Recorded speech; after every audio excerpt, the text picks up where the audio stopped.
Good evening and welcome to the Red Hook Town Board meeting. It is February 12th, Tuesday. I'm Sue Crane.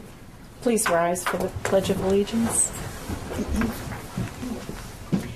I pledge allegiance to the flag of the United States of America and to the republic for which it stands, one nation, under God, indivisible, with liberty and justice for all.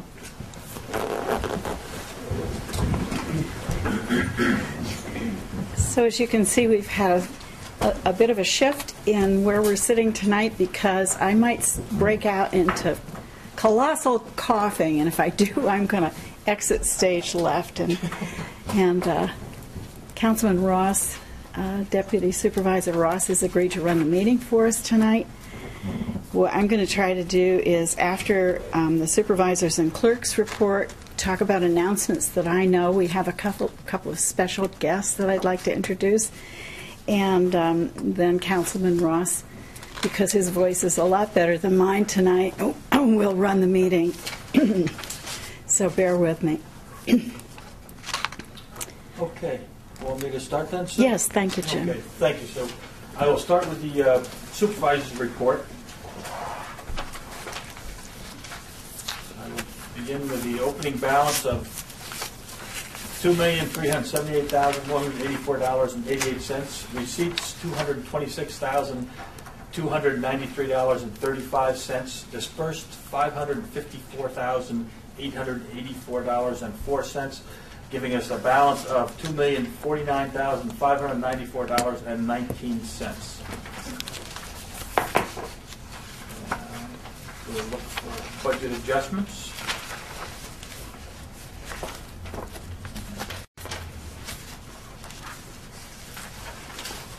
In the general A fund, we're going to reduce revenues by $10,536, concession stand. Increase revenues for clerk fees by $21,442. So the total reduction would be $19,861 for the court clerk. And in another line, we are going to increase appropriations $46,020. St. Margaret's grant, and that will offset the fund balance. So we will offset the fund balance by $15,253. In the general B fund, we've got a few adjustments which I will go through here. We have a reduction in revenues $4,455 and an increase on another line in $32,600. A reduction in another appropriation of $7,550, an increase in appropriation of $35,570, gives an offset to the appropriated fund balance of $125. In the Highway DB fund, transfer of services to reduce revenues, we have $6,232, increased revenues of $1,750 in general services. Reduce appropriations for MTA payroll tax, $40,000. Increase appropriations for contingent, $30,120. Offset to the fund balance, appropriated fund balance, therefore, is $5,416. Other funds and capital projects. We have a reduction in revenues, reduction in appropriations rather for garage attorney, $5,132. An increase in appropriation for garage engineer of $11,502. We have fire protection $4,795 and street lighting $1,575. And that's it for reduction or increase in appropriations and revenue. So that being said, are there any questions? No. There being none, do I have a proposal for the acceptance of the supervisor's report as read with the appropriate adjustments? Also move. Second? All in favor? Aye. Now, Susan to give us a town clerk's report. Sure. This is Town Clerk Monthly Report, January 1, 2013 through January 31st. Total local shares remitted to the supervisor as town revenue, $6,495. Amount remitted to New York State Ag and Market Spade and Neuter Program, $89,000. Let me correct that, I'm sorry. Total local shares remitted to the supervisor was $7,868.31. I was on the wrong line there. Amount paid to New York Department of Health for marriage licenses, $22.50.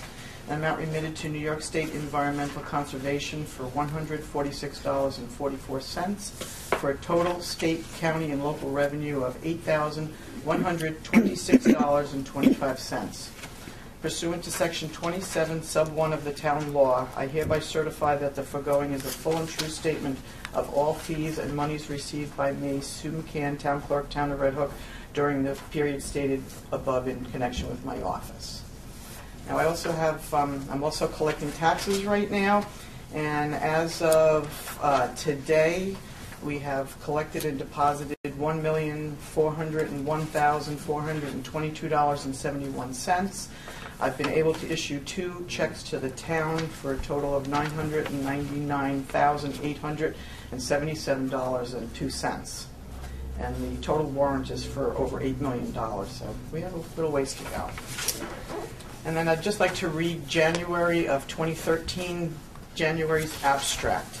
This is for vouchers 15688 through 15815. In the General A Fund, $46,737.74. In the General B Fund, $20,283.58. In the Highway DB, $25,653.05. Capital Project Sism Road Bridge, $177,323.35. Capital Project Highway Garage, $37,296.42. SF Fire, $68,686. SL Lighting, $2,195.74. And SW Water O&M, $5,498.70, for a total abstract of $383,674.58. I hereby certify that the vouchers numbered 15688 through 15815, processed in the month of January 2013, are an accurate reporting of the abstracts approved for payment by the town board. And I signed that, Sue McCann, on January 29th. And that's it. Thank you. Now announcements. I will go to Sue first, as long as your voice holds out. Okay, thank you. The first is that we are required to announce, again, the Association of Towns is meeting in Manhattan, and that we are invited to the annual meeting held every year, and to have input on the Constitution and bylaws of the Association of Towns. And those have been distributed to the town board members. I did offer to attend that Wednesday meeting. It's 10 o'clock in the morning. I will do if I feel I can do so. If anyone else would like to throw their hand up and go to that meeting, I will be happy to step aside. Harry was willing also to act as an alternate, but as you can see, Harry isn't with us tonight, and I doubt will be available to go. So if I can go, I will go. If someone else would like to offer to be the alternate, now's a good time to tell us. What was the date again? Sue? It's the alternate meeting is the Wednesday of the meeting, and I believe it is November 16th. November 16th. That can't be. Sorry. Let me just peek. February 9th? Let me just peek. February might be closer. It would be Wednesday the 20th. Right. Wednesday the 20th. It starts at 10. We need to get there early enough to get the delegate's badge, but Next Wednesday. next Wednesday. Yes, I can't. Okay, that's not possible for you, Bill? Well, you can pencil me in. Okay. Okay. Thank you, Bill. Okay, and so we laid on the desk the articles of the meeting, the annual meeting, and they are resolutions that the delegates will be voting on. Did anyone see any issues that they would have concerns about? I think we've all been through this before. The Association of Towns is very strong for local rights and local government, mandate relief, and concerns for the local governments. Did anyone have any concerns they'd like to express about this? Because we will be doing a resolution later on about these proposed resolutions that will go to New York State from the Association of Towns. So here I had no concern with it. Okay. Nor did I. Okay, so hearing none, we'll move ahead with those resolutions regarding this later in the agenda. The second announcement is that tomorrow night, February 13th, Wednesday at 6:15, at the Red Hook Central School High School gym. The gym will be dedicated to longtime teacher, principal, Red Hook citizen Jack Lewis. So I just bring that to your attention. If you are able to attend, I'm sure his family and friends would appreciate your support. Jack was an incredible community servant and has been missed since he has passed. The next item that I'd like to remind you is that we are going to meet the Wednesday meeting of this month, the 27th of February, Wednesday, in Tivoli at the Watts DePeister Hall on the second floor in the courtroom. And we'll be hearing from our Tivoli residents, and most of the meeting will be comprised of the reports, department reports and committee reports, and we're eager to hear from our friends in Tivoli at the public comment period. And we've talked about doing this before, and we're finally getting around to it. So it should be a good night.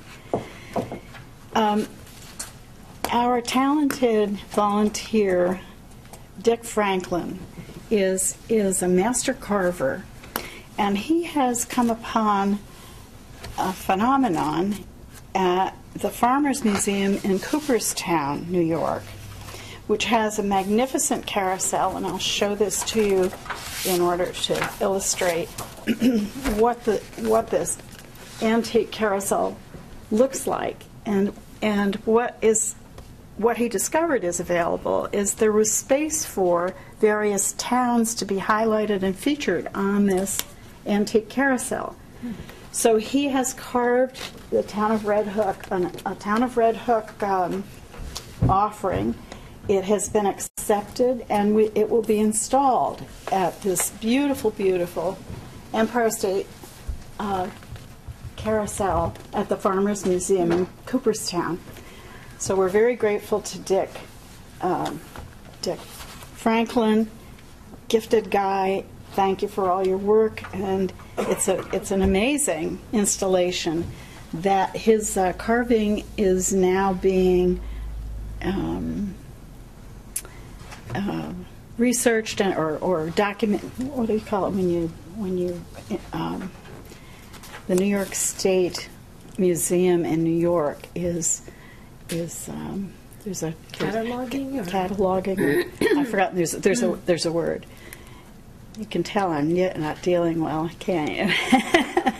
So anyway, it is now being approved by New York State Museum and Archives, and once that has been accomplished, it will be installed. So we're really excited for Dick and excited for Red Hook to be permanently installed on that historic carousel. And the next and last thing I have, and I'm very, very grateful to them for coming tonight, is that I got a call from a member of the Old Dutch Village Garden Club who do all kinds of wonderful work in the community of Red Hook to beautify the community. And they have fundraisers for projects of interest. I think most of us know them best for not only installations they have in Upper Red Hook, but also the beautiful park garden that they have done in the Memorial Park in the village of Red Hook.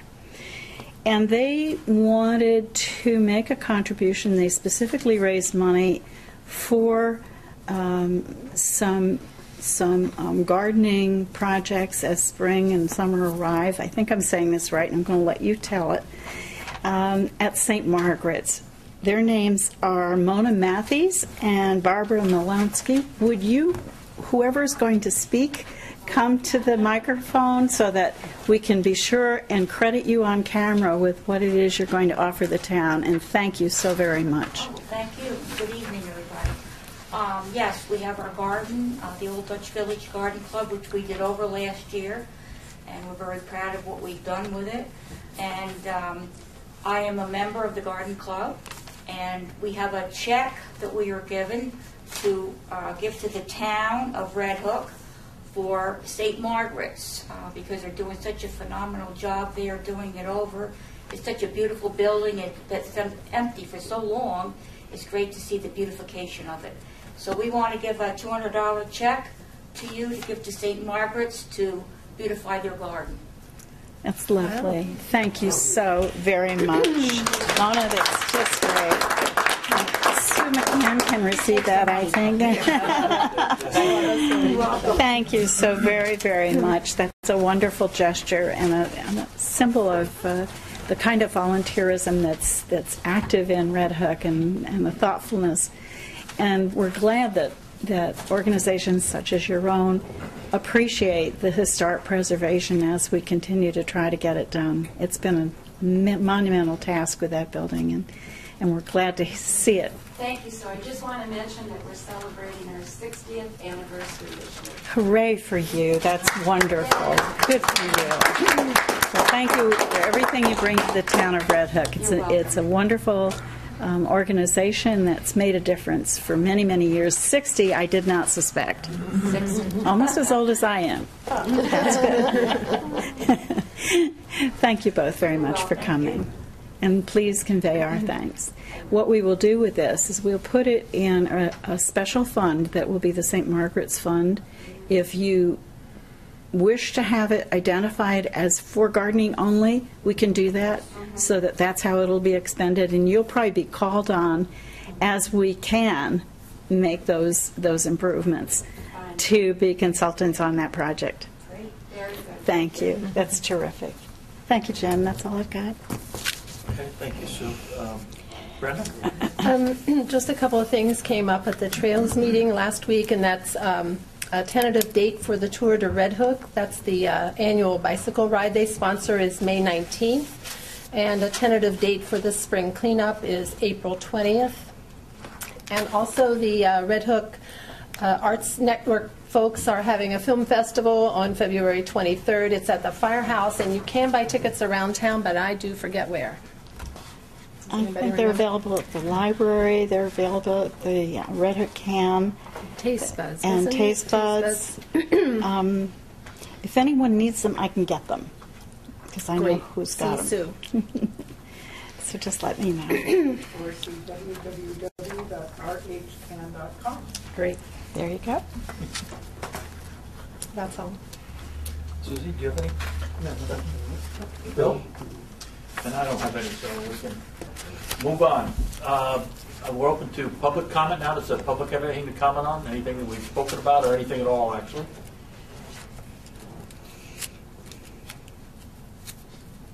Well, that's good. There being done, we'll move along with the agenda. The number one item is the final report on the 2012 budget. I'm going to turn it over to Debbie Kuhn for that. Yes, thank you, Jim. Town Board, good evening. I just wanted to bring to your attention, I have the final, what I call the Ross report, which is the results of operation for the year 2012 with our fund balance. We, after prudent budgeting and very careful control over our expenditures, even though there was some disappointment in the revenues not coming in as we had hoped. In the General A Fund, the fund balance went up $56,000. In the General B Fund, it went up $75,000. And in the Highway DB Fund, it went up $158,000. And it was wonderful. Overall, in those funds, $290,000 increase. Our fund balance for those three funds is just over $1 million, and that's the first time it's been over $1 million since 2007. So we're on the right track. Thank you, Town Board. In the SF Fund, the Fire District, it went up $16,000. And in the Street Lighting District, it went down because the board opted to appropriate some of that fund balance to reduce taxes last year, or I should say in 2011. So that went down $1,500. The Water District saw an increase of $29,000. Overall, in the special districts, it was an increase of $43,000. So again, that was very, very well. The annual report, as you know, is due the last day of February and is filed with the State Controller online. I'm in the process of doing that. I've booked all of the accounts payable and accounts receivable, and I just need to review one more time to make sure I haven't left anything out, because there are a lot of items in that budget. And once I do that, I'll be able to generate a year-end report, and I hope to have that for you at your Tivoli meeting. It's the 27th. I should have that for you then. And I should be just about done with the annual report by then as well. So if you have any questions you would care to ask me now, or I'm available at any time during the day. You can give me a call or stop in my office. Deb, it might be good to, if you don't mind, to reiterate why that fund balance is so important to our bond rating and our ability to borrow at a good interest rate. Could you just let the public understand that that's such a big number, Right. important number? Ideally, because you collect your taxes, like Sue gave her report as tax collector, the taxes she collected, it's a good idea to have at least 2 months of operating cash on hand that you can continue operations until you start getting your tax monies in. And you wouldn't want to have to borrow money to go to the bank and say, we need to borrow money to meet our obligations because we haven't got our tax money in yet. That's just not prudent planning. So right now the fund balance is at 16%, which is good. It's a good, healthy fund balance. Ideally, I probably would like to see that up 25 or even 30%. It's a good buffer to use in the event of an emergency or something unforeseen. And as Sue mentioned, when you go out to borrow or to get a credit rating, one of the things they look at is how you manage your finances of the town. It's like if you consolidated it or condensed it in your mind and thought about an individual going to a local banker to get a loan. Well, he's going to look at your credit worthiness. Do you pay your bills on time? Do you have money in the bank? And are you of good character? So when you go for a credit rating with Standard & Poor's, they look at, are your bank accounts reconciled? What cash do you have on hand? Are all of your budgetary items that you charge throughout the year, are they legitimate? Do you cross funds? Do you mix money? Or do you follow the law and operate in a sensible, logical manner as prescribed by the State Controller?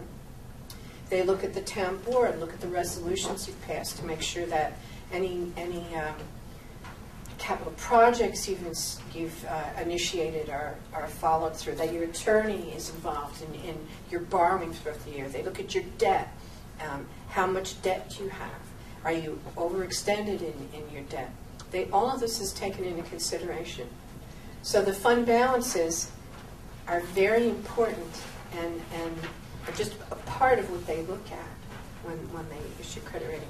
We recently spoke with Apple Lowe, was her name, with Standard & Poor's.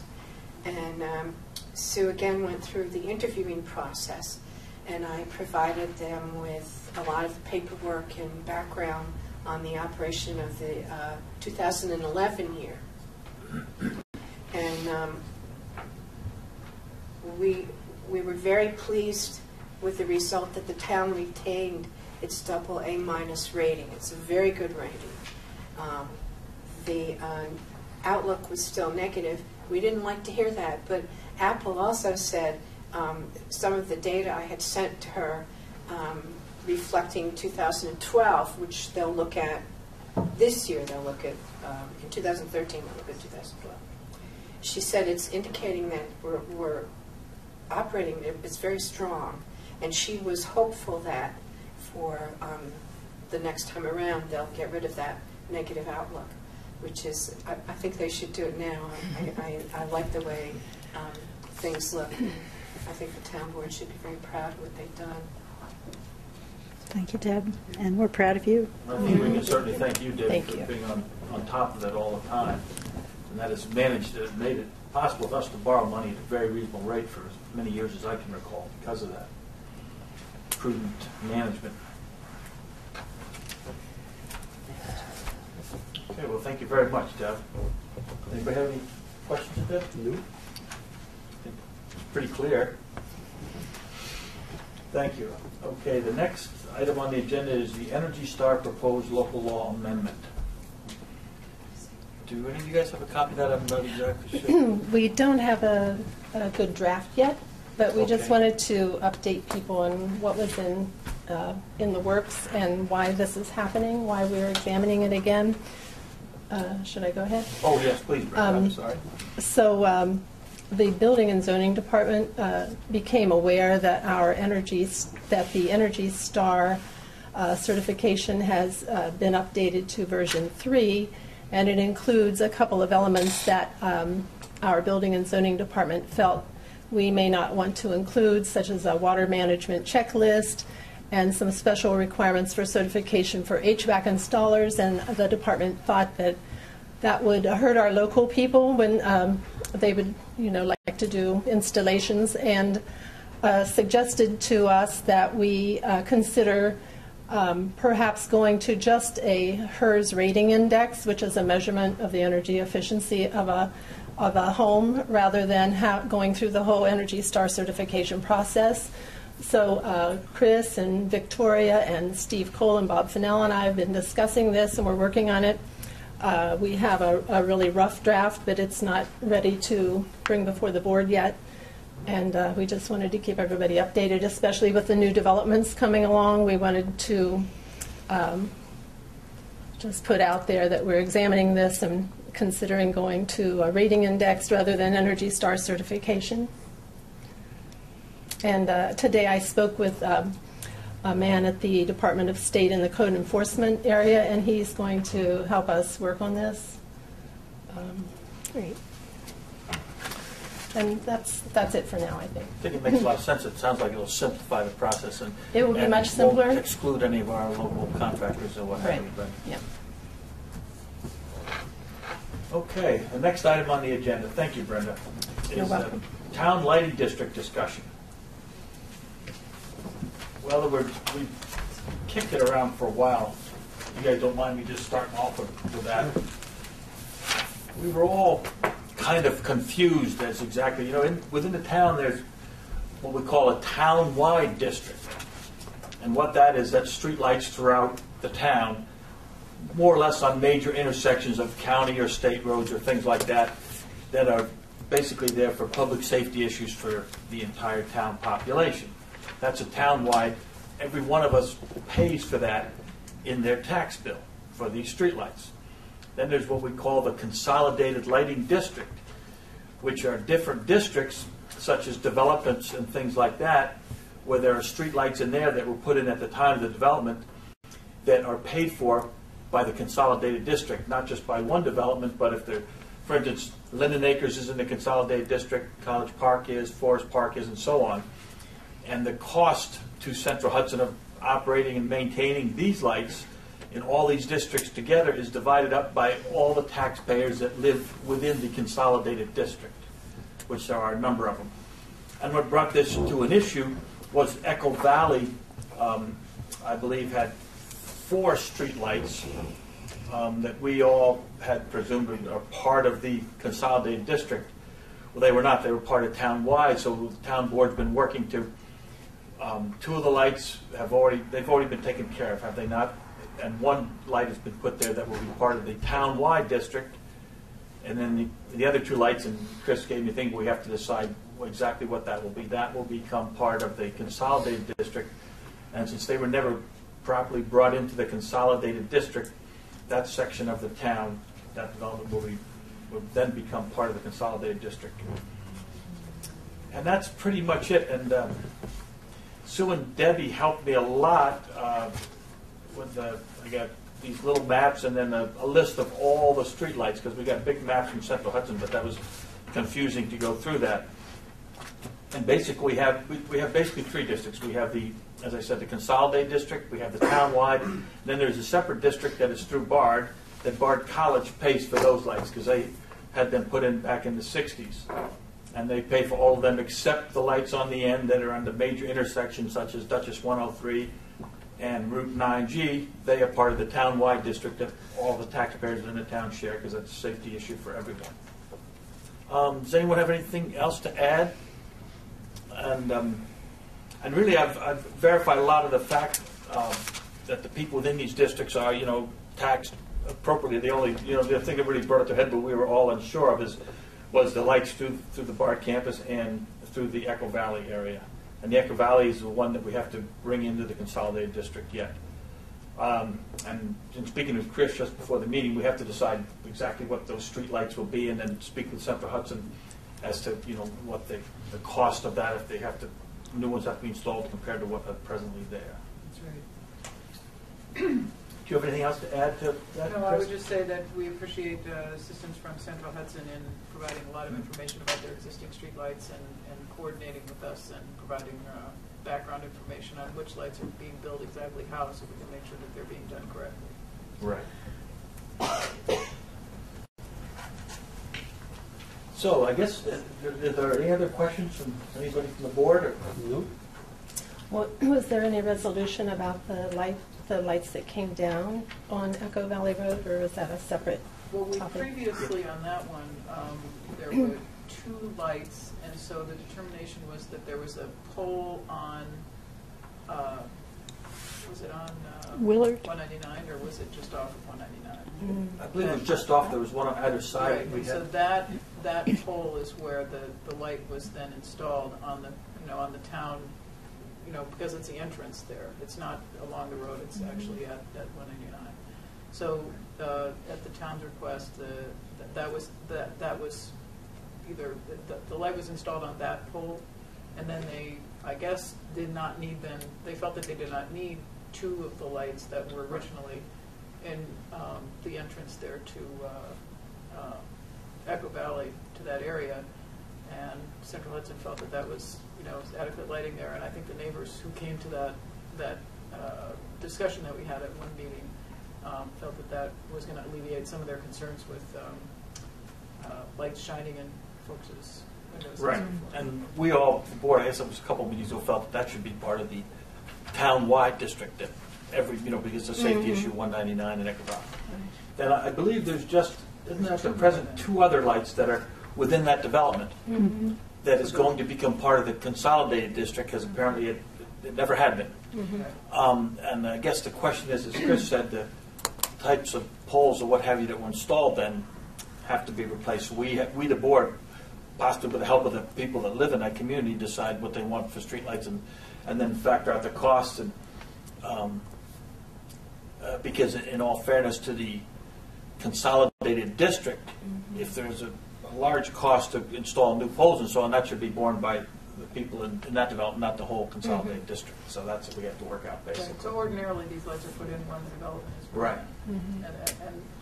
And then the district is included in the consolidated. There's not a lot of capital cost. It's mostly just operating cost. Right.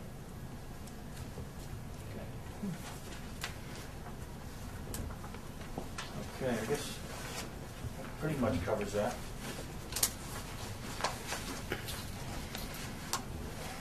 Next item I have is resolutions.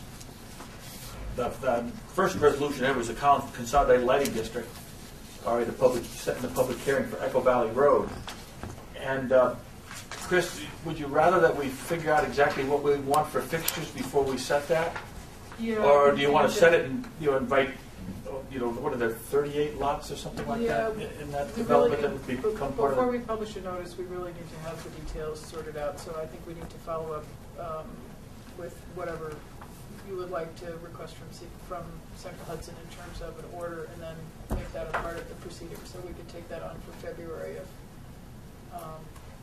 we decide what approach we're going to take to that. Yeah, if those are existing poles are rotten and have to be replaced, what are the options so that people live there? Okay. Maybe I could talk with Teresa a little bit more about that and then get an proposed order from Mark as a starting point. Would that work? Just in terms of making sure that it's consistent with the other. I'd like to suggest that we be ready with that for the March 12th meeting. Oh, March, okay. Yeah.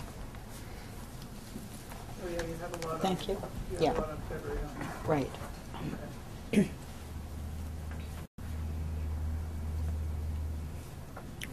Is that giving you time enough, Chris, do you think? yeah. Okay.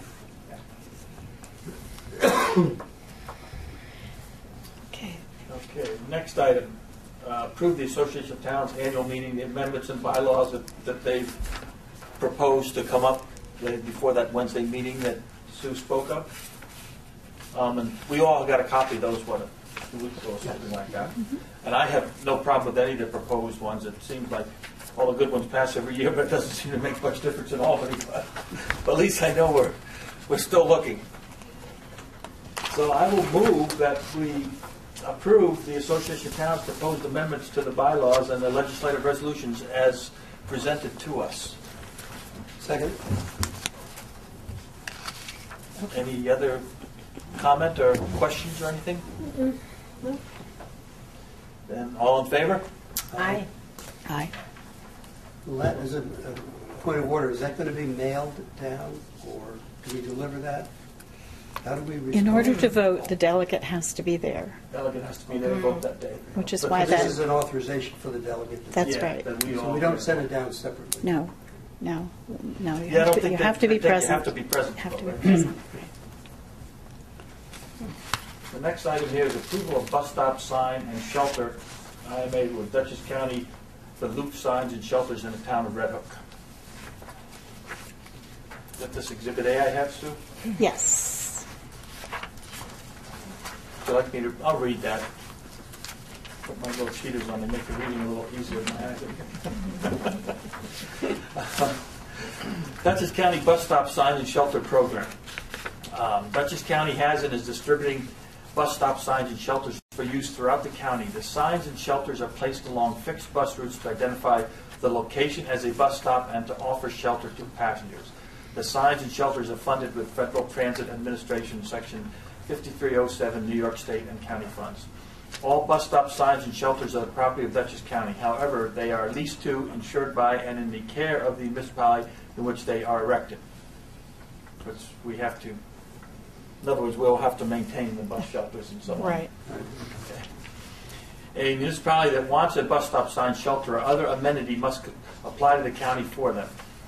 Upon award, the municipality must enter an intermunicipal agreement with the county, see sample intermunicipal agreement to erect, maintain, and ensure any bus stop sign, shelter, or amenity it is to receive or has received from the county. Each municipality seeking a new award must do so even for existing bus stop signs and shelters if they were previously provided by the county and there is no intermunicipal agreement in place requiring the municipality to erect, maintain, and insure them. We got to look at that pretty closely to see if that's another responsibility the county's putting on us. The agreement will be in effect for the lifetime of the sign or shelter. Bus stop signs have a useful life of 10 years, shelters 15.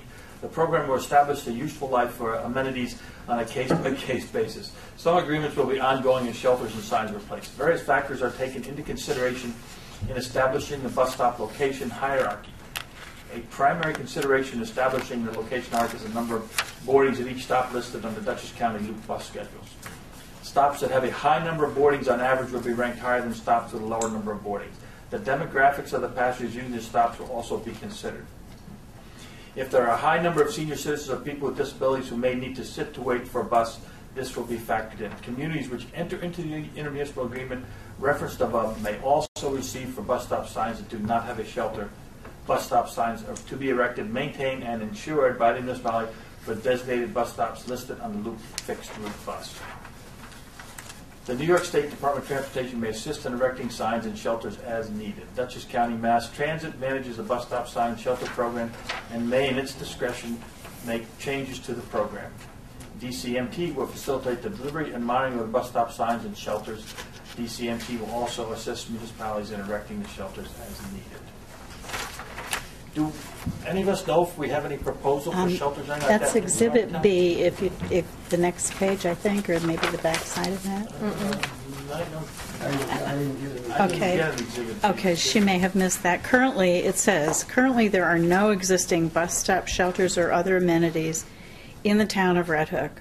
Upon execution of this agreement, Dutchess County will meet with the town of Red Hook to discuss possible locations for bus stop shelters and other amenities to be hosted by the town. So it'll be up to us after we sign the agreement that we're interested and willing to have a partnership with them on this. Okay. Okay. I haven't seen the agreement yet, just this proposal. Have they sent Okay. one to us? Or? They sure have. Yeah. Yeah, and would you like, it's Well, I don't need to look at it pretty right now. straightforward. It has an expectation of the town, as you said, the town is pretty much in control of the item. Once it gets here, there will be some cooperation from the state in installing it. And it seems to me that if we could locate one in the town, just somewhere near the area where a housing of large numbers of seniors would exist, would make a lot of sense, especially... There's no guarantee the loop would put a stop there, though.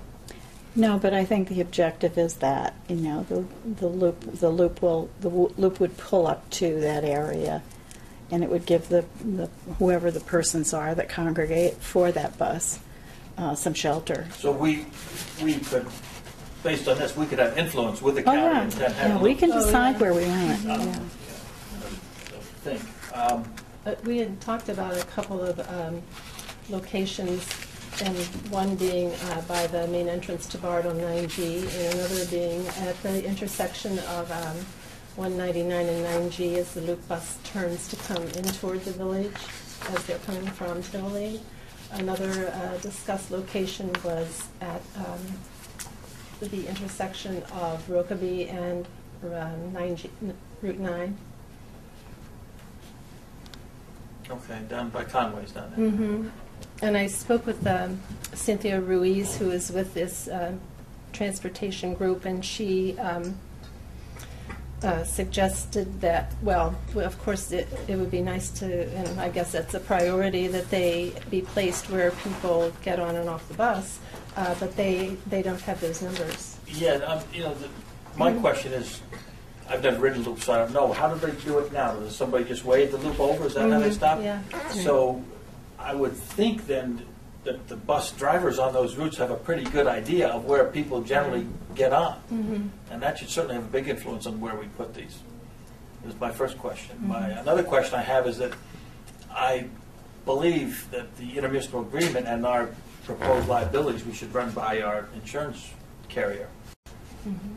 It may have no influence at all, but it may, and we should certainly have Nymer take a look at it, I would think. I don't know what you guys think. But I have a question.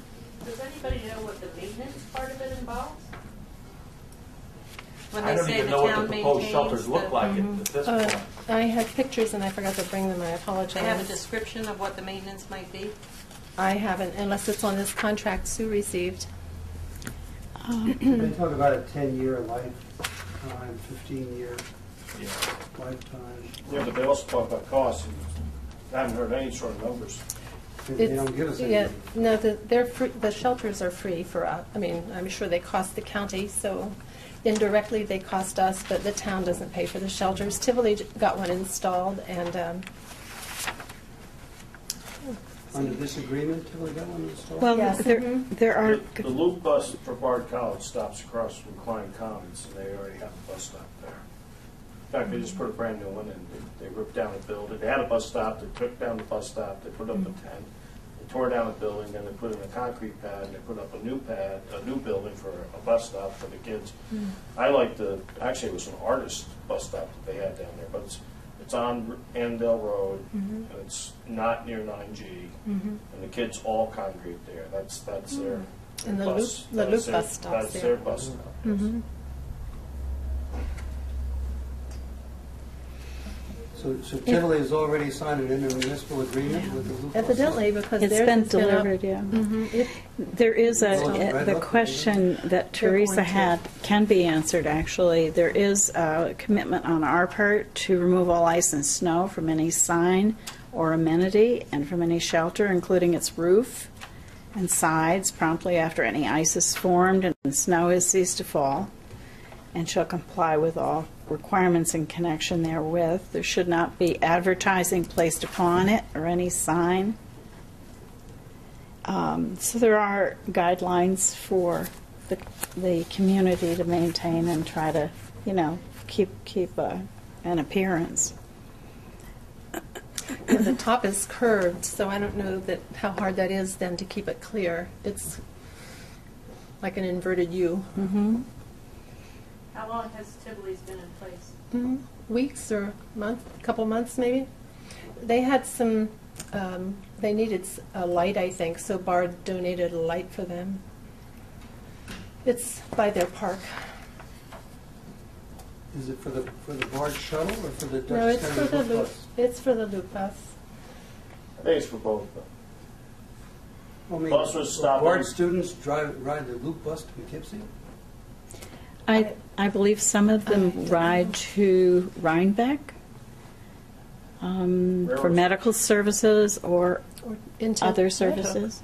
And some of them ride to Red Hook, but the shuttle, the Bard shuttle generally handles those.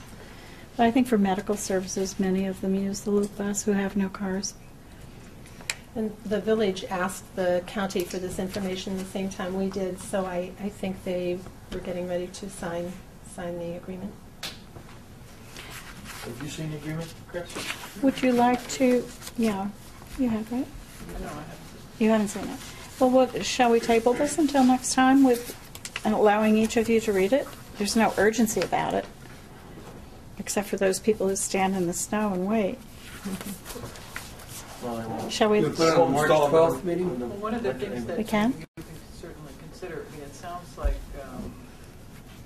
the determination to actually accept one of the shelters is maybe a separate discussion from the IMA that says if you take one of these, you're going to, yeah. do you have to, you don't have to. You don't. take This one, isn't saying we'll take one. It just says It's if the we take structure. one, we Right. will do this. Right, So it would allow us to move forward. It allows us to negotiate after talking with them, really. That's all it amounts to. Right, and It doesn't force us to do it says it. as long as their drivers and, people that use the bus have input as to where we might locate these. I'm happy to move it to the next agenda if you're more comfortable with it, so that you can all read it word for word. I would just as soon go What do you ahead, guys but do? that's all right. Well, my understanding of the loop bus system is it's like principally a commuter bus availability to people. And if our villages in this town have their own agreements for shelters and signage, then my question is why the town would even have to enter into an intermunicipal agreement, which is going to cost some money. I mean, it's not. I don't know why the county doesn't put the signs up themselves, but if they're moving that to the local municipalities, then I think the principal question we have is, what's it going to cost down the road? Liability, maintenance, that sort of thing. Yes, I think that from what I can tell, that there will be a maintenance commitment on our part.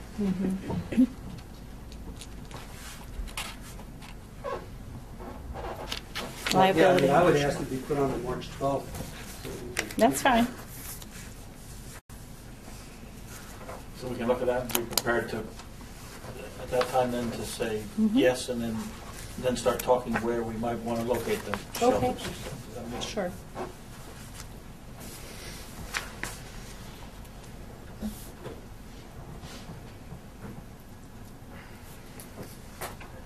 Next item I have is support Sister City International affiliation between Red Hook and an Israeli town of Kfar Tavor in Galilee. Yeah, and I can comment a little bit on that.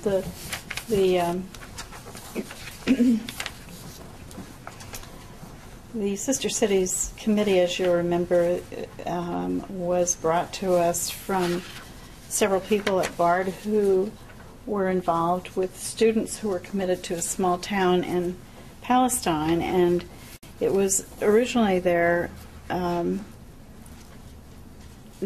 interest in supporting those students as they developed programs and educational and cultural exchange with that little town. And at the same time, there were local people who were interested in developing a similar relationship with a similar sized village in Israel. And so the Sister Cities volunteer group got involved, did make contact with both townships. We were successful in getting, as you recall, the mayor of Massa here last fall. In the meantime, we have received, after contacting a little town called Kfar Tavor, we have received a response from the, I think, equivalent to a mayor of our village, and he is expressly interested in developing a similar exchange of information. The children send letters, the library sends drawings, and the teachers communicate back and forth, giving more information about their village to our town, and likewise them to us. So before I entered into a letter that goes to the Sister Cities International, which is located in Washington, I wanted the board to be aware that this group is interested in extending our Sister Cities program to include another village, a similar village in size to the one we already have a program with. So I just bring that to you, requesting that you extend, you authorize me to invite the Sister Cities program to extend our relationship with Kfar Tavor in Lower Galilee, Israel, for the same purposes that we have with the little town of Massa. I think that's a good idea. So really, it's sort of expansion of that program. It broadens the program. So And it's something that doesn't cost us anything, but you, right, it doesn't cost us, and the reason it doesn't cost the town is that legally we cannot invest in a not-for-profit agency like this, but Bard can. They have students that are interested. They raise money. They invest in work. They travel there to these towns and spend a summer working, building a library or building a playground. So it's been a really beautiful cultural exchange on the part of those students who have made that commitment, and there are numbers of them. It's not a small group. It's now I've forgotten how many students are involved. Maybe as many as 20 have gone abroad to work. So I feel that the town is really privileged that we are able to act as, as the local connection to this international, Sisters International, because that's what they're looking for. They're looking for the community as well as the communities abroad. A local community has to, spearhead this, and so we've enjoyed a relationship with Massa in Palestine, and I think this will broaden that experience for everybody involved. Good, I second that proposal. Thank you. Give it support. Good, so all in favor? Aye. Aye. Sounds like a very good idea. So. Next item is authorizing us to spend some highway funds. Do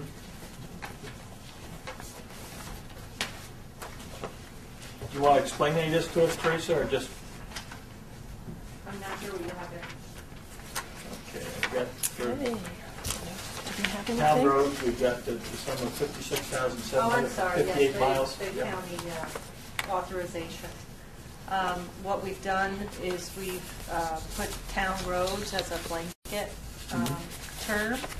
When we have narrowed it down to which roads we'll be spending the CHIPS money and our major road improvements on, we have a couple candidates that we are going to do, but the list is not complete.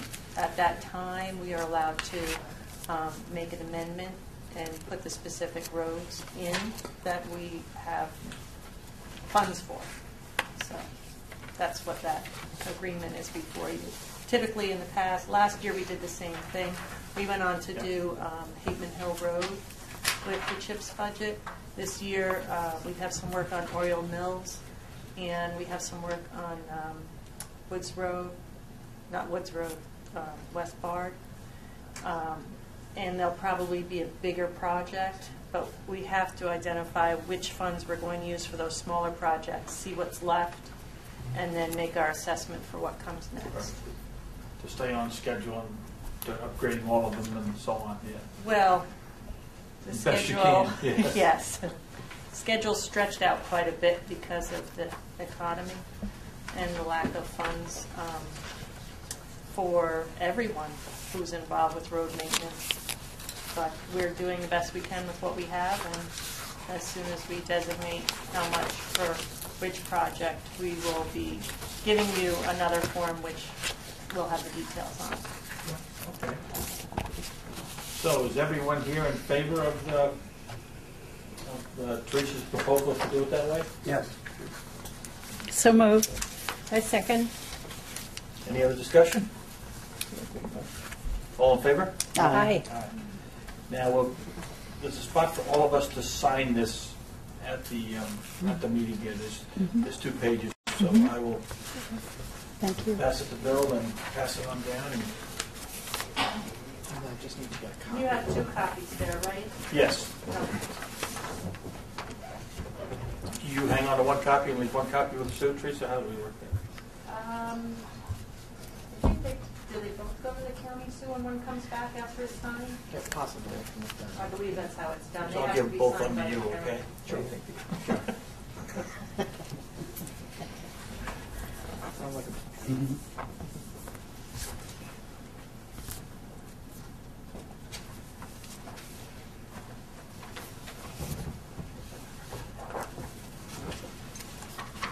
Okay, well, you guys are signing now. We can move on. Consent for the record planning board to be lead agency. And that is, I believe, of the Oak Farm Road project there. The Hoffman, yes. The Hoffman. Can you go over that? Yes, if you Yeah, would. we received a communication from the planning board and environmental assessment form that they had filed with them for the Hoffman TND project subdivision and site plan applications, and so the planning board has declared itself the agency and circulated a notice to the town board as one of the involved agencies. And so the town board at this point would need to either consent, not consent, or to the planning board acting as lead agency. And so we have prepared a suggested response which would consent to the town planning board serving as lead agency, but identify, as is noted on the form, places for areas of concern, so that the planning board is then aware of things that may involve the town, depending on how the development proceeds. And that would include ownership of civic and open spaces, ownership of roads, stormwater practices, alleyways, sidewalks, town highway standards, streetlights, sewage disposal system, and water. All of those things could involve town approvals, and so we would want to call attention to those particular issues for the planning board to investigate thoroughly and provide information to us about. So, but with that, then I would, you could then consider the approval of the consent. Okay. If that's, unless you have other things that you want to raise or other issues that you would like to point out. That's a sort of standard operating procedure. Yeah. The planning board would be lead Right, agency. yeah. And I see this one is addressed to the copy I have is addressed to the town board. It says we consent. Now, I don't see a spot for the signature to sign it with our approval, or how does that work, Chris? The form says the town planning board's in receipt of an application, encloses a copy of the EAF, the planning board requests a response from you, please check the boxes. So we, the idea is then you, the town board, check the boxes and give it back to the planning board, and then they check it off. So there's a separate letter attached that, just so you don't have to scribble small into the little lines here, that identifies the 2 pages there, I think. I just have the one copy of the main I thing. think there was a second. Yeah. Okay. Yeah, so those are the things that would be attached. I have a copy of it here, Jim, if you'd like to take a look at it. It's to Susan Christine Payne. Price, yeah. Yeah, okay. Okay. Yeah. So we'll send that out over letterhead tomorrow. So I Yeah, guess. I would move that the board consent the town's planning board being lead agency for that project, along the lines of the proposal by the supervisor. And with that, approve our supervisor to sign Right. the form. I'll second that motion. Any further discussion? No. All in favor? Aye. So you probably got the original and everything, Sue, for what have you, and then. I do.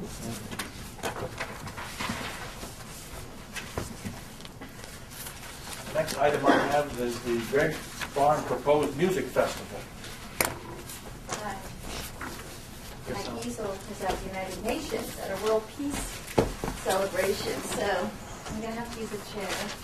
I mean, that's more important than this presenting it to us. I figured my husband should take it to the United Nations, so we kind of fought over it today.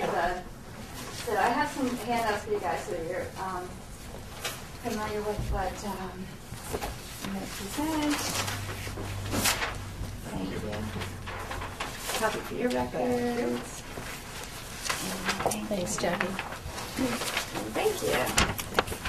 And it's just as I was finishing the printer book. Oh, and actually I have our emergency and security deployment that, we had a big public meeting, not a public meeting, a public safety meeting. Confidential documents that I'm not sure how to handle that, but I'd like to present them to the board, but maybe not. They're sensitive. It's our security deployment and whatnot, so that's in here. So I don't know. I can take. Thank you.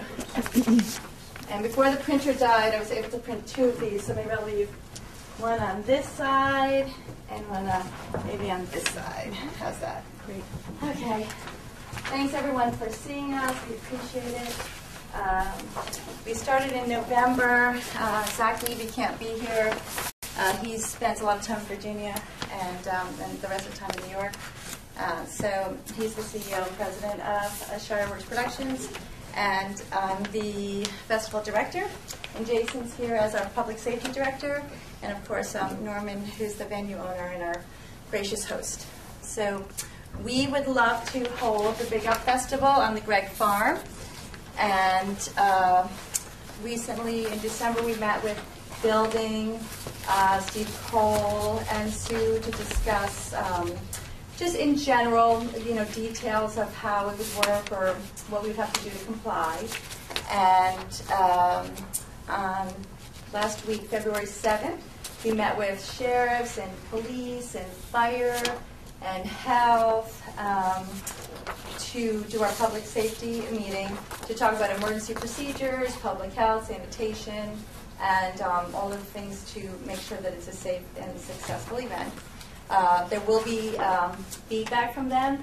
It is a work in progress, as you guys are probably aware. This is an ongoing planning process as we work out what the health department might want, as we work out what the fire may want. We did promise to go back with the fire department and look at evacuation routes. and to go back with even police and look at maybe the traffic plans. So the first meeting of the public safety was introduction, preliminary plans, and I think everyone was on board, but as I said, we'll need to tweak these plans as we get closer. So what I'd like to do is I revise, this is a revised, what I just handed you guys on top, our actual document, which is the line-by-line response to the code for what is required. This is revised as of today or yesterday. Based on our original plan, we had asked to have our sort of site layout a little bit south of where it is now, which you're looking in front of you, is we've pushed the plan way to the north end of the property of the farm because of an ongoing some kind of permit at the parcel 980090. So in order to for us to move forward with our plans, because our timing is obviously different than our business plan, and our timing needs to move forward. So we said, okay, let's amend our site plan and stay off of any kind of parcel in question. And so we pushed our whole site plan north, and we're in the corner. We're off of the parcel in question, and we would move forward with those plans. And those are the plans we discussed with all the officials on last week at the public safety meeting. So we also slightly, at one point we had wanted August, the first weekend in August. It's a difficult thing picking a festival date because of so many factors. What else is happening in the region, what's happening in our genre, in our fans. So right now we're moving forward with 8 to 11. And it seems fine with as far as fire and the emergency and the services. I don't see any. No one saw any conflict with those dates, so that was good. We would like to hold an alternate date just in case things do happen as we're booking our talent that require us to maybe change the date, but that would be within a month from now. We would know if there's any conflict. So I'm not sure how much. I mean, if I should start, give you guys a total overview of what we're proposing, of who we are. I'm not sure how much of that Zach did back in November. I couldn't make that meeting. So I'm kind of going on the assumption that you guys have already heard, like, who we are and what we're doing. But I'm happy to revisit if anyone would like me to. All right. All right. I'll just, if you want to just go to the logistics. The logistics? Real quick? Real quick. So the Big Up Festival is in its, will be in its third year. We took a year off last year. We are looking for a temporary home for a year or two. And at some point, as soon as the property in Ghent can be used again for our festival, we will return home. But for now, we'd love to have maybe a 1 or 2 year home for our festival. We have up-and-coming artists, jam bands, spunk, electronic, jamtronic. There's some DJs. There's some artists we fly in from Europe. It's a 18 to 30 generally crowd, and there's camping and food and art installations and cool lights in the woods, and it's very fun. It's more of it's a sort of a European model of that a lot of the festivals now are kind of in America are kind of heading that way, and it is we have a kind of a nice little community of people that would definitely come back. They like us, and we're building a community of fans. So that's the gist of the festival. And let's see. I guess maybe to quickly just jump into, I was going to maybe go down in order of this. We're open gates on Thursday. Folks come in on Thursday. The ingress is on Thursday. It's over. We'll break down and move the ticketing in closer to the venue on once that's done, probably at around 8 o'clock on Thursday night. So we expect the cars to come in on Thursday. We want to stage them on. You guys have a map that's like a light green ingress map. But what we'd like to do is bring them in Rockefeller Lane, and then they would turn sort of north across the interior fields of the Gregg Farm and go all the way across, taking them off of the roadways. It helps us stage cars off the road. and then they would turn right on Pitcher Lane, and then left into the property on Pitcher Lane of Gregg Farm. So if any of you are familiar with the sort of the winery there and the hub of all those farm buildings, we're in the back corners of those fields north of there. We don't anticipate any traffic backup because this show, we're hopefully getting 4,000 people. About 80% come on Thursday. We have enough off-roads, we have enough field and space to keep cars off the road and stage them off the road to avoid I don't believe, any cars on the road. And right now, under this Plan A, we can have 343 cars off the road at one time. If we needed to up that, we'd make 2 lanes on the interior field, which we can do with our staff and our parking staff and traffic staff and security staff. Open up another lane, take them off the road. So that's the beauty of having a lot of this open space to work with here. So the cars come in, they get ticketed, they get searched. They are then asked, do you want woods camping? Do you want car camping? They're handed something in their windshield, and we direct them to wherever they're going to end up camping or parking. And that ingress is pretty much done on Thursday. There's a trickle on Friday, 20%, but that's more spread out over the whole day. Then we have music all the time, arts and music and camping and all that happening all day long. And then we close shop on Sunday, and everyone goes home. So there's no music or activities on Sunday at all. And let's see. Right now, the actual details of these plans will have to be amended. There is a interesting reg in New York State that requires that I've just been, first time in 17 years, we've been asked to follow the campground regs of New York State, which is because we're less than 5,000 people. We're not New York State mass gathering, and we're not Part 18. We don't fit into a nice little box anywhere in the health regs. So what we do fall into is campground, and I've met with Dutchess Health twice. I've talked to New York State Health once. I have a conference call with them tomorrow, and we're going to work out a variance for the space requirement. So I apologize because, again, we're going to have to give you a different map at some point. I thought that was on vibrating. Sorry. My mother. Mom, you have the worst timing. But anyway, so we're going to have to come back with more detailed plans and the scaled site map once we get the variance approved or their recommendations on space. Let's see, so right now, we end up in this north corner here, we talk about having car camping spaces of a car, a tent, and I had done all the calculations for standard car camping spaces. Once we get the variance approved, I'm going to have to change that and maybe increase the width of a fire road, change the spacing between tents for fire safety specifically. So once they tell us that yes, they've approved it and they approve a Plan B, then I'll be happy to revise all these plans and do the calculations so that we know how many people are on this side, where are the people on this side, and the whole entire plan might slightly change due to that. So you'll have to just please be patient on that one, and I'll keep you posted and send amended plans as we get them. Let's see. We have food vendors. They'll get their permits with the health department. I have contracts. I have bids. I'm in the bidding process. So porta-john bids are coming in. Tent bids are coming in. Potable water bids are coming in. Roll-offs for the dumpsters.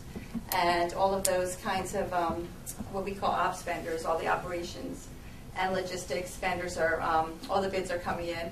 Northern Dutchess Paramedics we'll work with for our EMS. We'd like to we are retaining Green Mountain Concert Services, who has been doing camping festivals for as long as me. and they're awesome. So they'll It's be our our security company. Yeah, that's our security company. So all of that's in the works. So again, I can't comply with every element of this until we, lock in these vendors and supply with you. So, this whole process is, and I appreciate your patience and your time, because this whole process is sort of one big, almost, circular motion where I take a step forward and then you guys say okay, and then, I'll get some bids in. I can't go and contract with people until you guys say okay. So, I'm staging us already with the hopes that it's all okay. And then, we would pull the trigger when it was time and go to contract. Let me think. We have 25 security guards on at any time. We talked to the sheriff, Lieutenant Monica, and we talked about traffic posts inside of the search post at our accounting trailer and having an officer sort of roaming or mobile in the venue. It seemed more appropriate at these first meetings to have sheriff's department as opposed to the village police for multiple reasons, just because of county resources, which was seems to be where we're leaning towards working with the sheriff's department. Let's see. What else? So again, some of those, the very detailed emergency plans are separate. That do talk about our communication systems, our walkie-talkie systems, how we access a patient during the event, how we, what would happen in an emergency, how we evacuate, and those plans are available for you guys separately. And let's see. I know a big concern is limiting attendance. I know Sue and I have talked about this at length, and we are in the confidential plans, is we do talk about how we will limit attendance, but we are committed to not going over 5,000. We don't have the right now resources or the expense and the time to go through New York State mass gatherings. So we are have committed to sell out at 4,400. So if we're in advance and we're selling tickets and it's raging and it's doing good and we get to 4,400, we'll sell out. And that allows, at that 4,400, it allows some people to show up in the car with their buddy. It allows us a little buffer that if a couple of stragglers showed up, we could let them in. And it allows for our staff, because we obviously have staff and artists on site too. So that we have a commitment to selling out and not going over that number. I think a lot of people are usually concerned with trash, and we have our trash team. We hand out trash bags. We have the roll-offs. We actually own about 155-gallon drums, and we encourage the fans to recycle and to at their campsites to bag their trash, and they curbside it on the way out. And then we can go around our teams to pick it up. But we obviously go in too. We pick up everything, cigarette butts. We leave the site really clean. I usually say cleaner than when we got there, but Norman's place is pretty clean. So it's going to be beautiful when we leave. Let's see. I'm trying to think. That's like the guts of the plan. I also submitted to you guys a detailed sound management plan written by our Atomic Pro Audio, who's also been doing this for a really long time and does all the festivals in the Northeast and beyond. And they we're going to spend a little more money on production to use a certain line array. Actually, if Jason, if you want to describe it, because I'm not techie that way, but well, my name is Jason Beanie. I'm the public safety director, but I also have a background in some of the technical stuff. Thank you for listening to us tonight. Basically, we employ a company that has the state-of-the-art equipment, whereas nowadays it's not like the old days. Even 10 years ago, the systems that were available just through sound, as loud as it can go in one direction. Now, the way these systems are set up, they're flown above, hence the line array, what you see in there in the second line in that, the line array system, That is a system that actually cones the sound. Instead of it going this way, it actually goes this way and it's directional. So we can actually have it stop at whatever point we want, and it just basically dies out. It's digital, it's very directional. It's made for this festival industry. And also the subwoofer. So if you look at, so you have the line array system is coned, like this, with a small end basically going down at the crowd, with a large end being at the speaker, so it goes like this instead of out. And whereas the subwoofers have the ability of tilting up or down, so we're going to aim that subwoofer sound at the ground. And so the big problem with the subwoofers is behind the stage with neighbors. This allows it to deaden into the ground and allows it to really not go past that 300-foot concert field that we have. And then as you go into the late night scenario, I realize that we don't want to impact the neighbors. We're not coming in here trying to blow out the town. Jackie and I have been doing this together for years and years, and we're good people. There are people in this business that come in and they do just want to blow out the town, but our intention is not that. Once it becomes at a certain hour, whatever hour we decide that we can come to an agreement, whatever we're allowed to do through you, we then move it all indoors into a tent. And this tent, instead of again having loudspeakers that would throw sound, what there's a bunch of individual speakers. Do you have that diagram? There was one that I shared with Stuart. There's a bunch of individual little speakers. Oh, yeah, there's one of those. I just want to pass this along. It's quite simple. It's just, instead of having a bunch of large speakers, you have a bunch of small speakers that are placed throughout the tent that's enclosed, and all the speakers are blown inwards instead of outwards. And instead of one big PA at the beginning of the stage blowing out, it's so There's a that bunch of anywhere little you are in the stage, the speakers are around you. So it's not like, so each speaker system is not at maximum capacity. So, I don't know if you guys are very familiar with sound. If you look at page 3 of this document, you'll see the software that I've used before that our company uses. It basically encompasses the area that we're going to use. Now, you can see where it says the northwest of 1,000 feet. That'll extend way past what we are planning on doing. I think that was 56 dB at 1,000 feet. Yeah. I'm speaking right now at about 70 to 80 dB.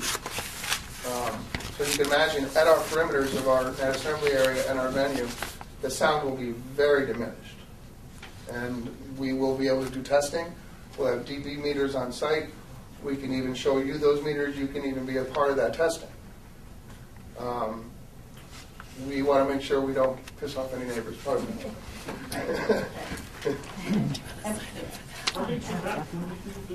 The late night tent is 60 by 120. Yeah, 60 by 120. So that's 2,000 or 3,000, 2,500 people comfortably.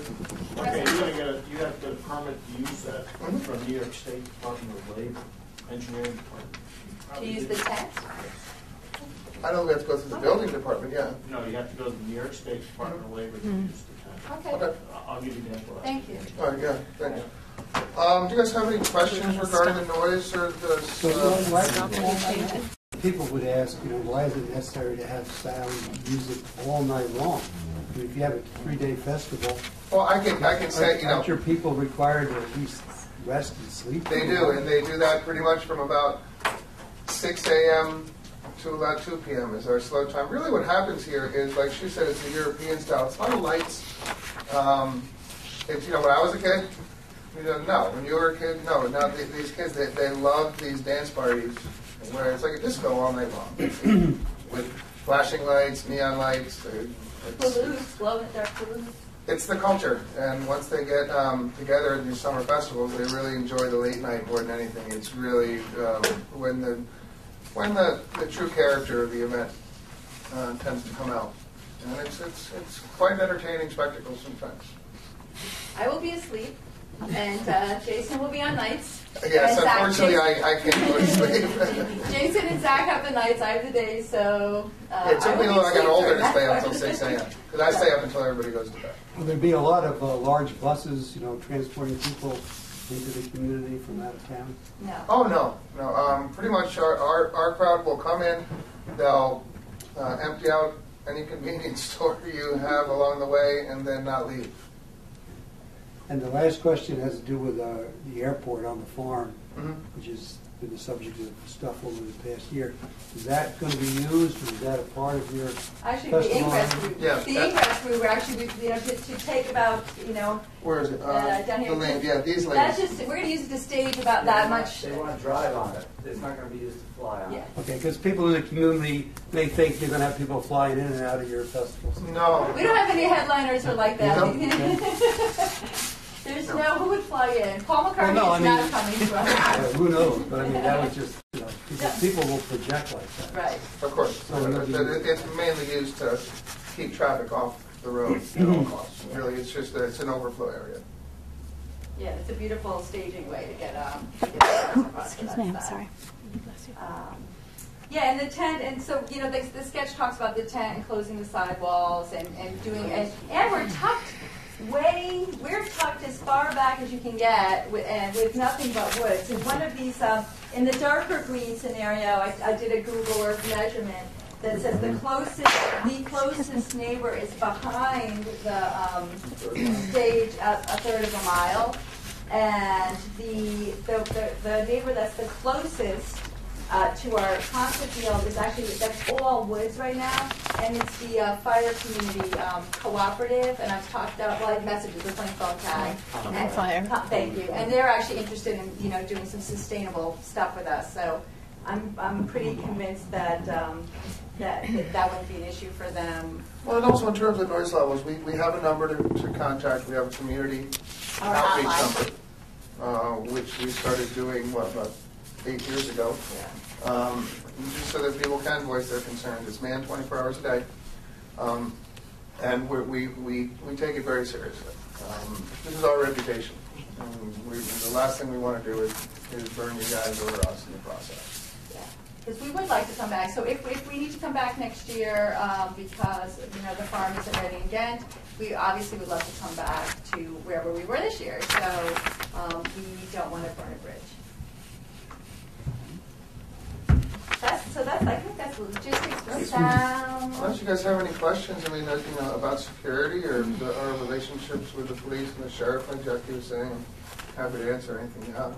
Are we going to receive a report from those people who attended the safety meeting and them telling us what their impression of all this is? In other words, you've got fire companies who attended, and so you're representing that they are cool with this, right? I'm representing that they all agree it's a work in progress. So the plans that we submitted were preliminary. So once we know what Hal says about the variance, once we do a site visit and actually lay out the fire lanes, so I wouldn't portray right now that everyone's like, okay, we're good to go, because it's not. Because there's a lot of work to be done. I'd be happy to then get confirmation letters from all those that attended once we have a couple of these things locked down. If the property under question, if the parcel under question gets freed up for our use, then we're gonna tweak these plans. So at the time when some of these things beyond our control right now, when they're resolved, then we'd be happy to probably do individual meetings with fire on site, and let's talk about fire roads, and the sheriff on site, and let's talk about retaining them and bond or paying them and deploying them. And at that moment, I think it'd be really appropriate, and they'd be happy to probably write, okay, here's the plan, we feel good about it, and we would ask The for conversations were very good. Yeah. It's just, Jackie's not going to speak for them by saying they say it's fine. So we need to revisit it. We had great conversations with Lieutenant Monaco, who would basically be taking the lead for the sheriffs. for the sheriffs. The town of Lieutenant Monaco Lieutenant from the Monaco. sheriff. Lieutenant Monaco. Robert Monaco. Robert Monaco, yeah. That was it. So, but I think otherwise, Tivoli Fire, it ends up where we, Tivoli actually has a comm on the north end there. So Tivoli Fire and talking about, they wanted to have somebody on site, and we're like, of course, if you'd like to. So we talked about Central Command, who would be on site, and again, once we know more of these sort of the gray areas, we can lock all this down. So what we would love, I think, for just to know from you guys is, again, we're in sort of catch-22, that no one can say yes until we know more. But we'd love to know, if we're on the right path. What's the overall impression from you guys? Can we move forward with all this work? It's a lot of work, obviously, for us, and it's work for you guys to review it. Can we move forward with some sense of confidence that this is something that, we can, get an approval on? Would be, what would be our goal to try to find out from you guys.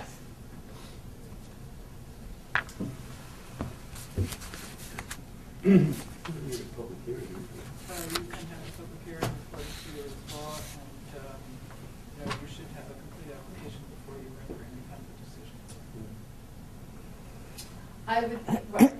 I would actually just like to propose that if we're going to move to public hearing, that if it would be something that works within the law, is to move forward with conditional approval.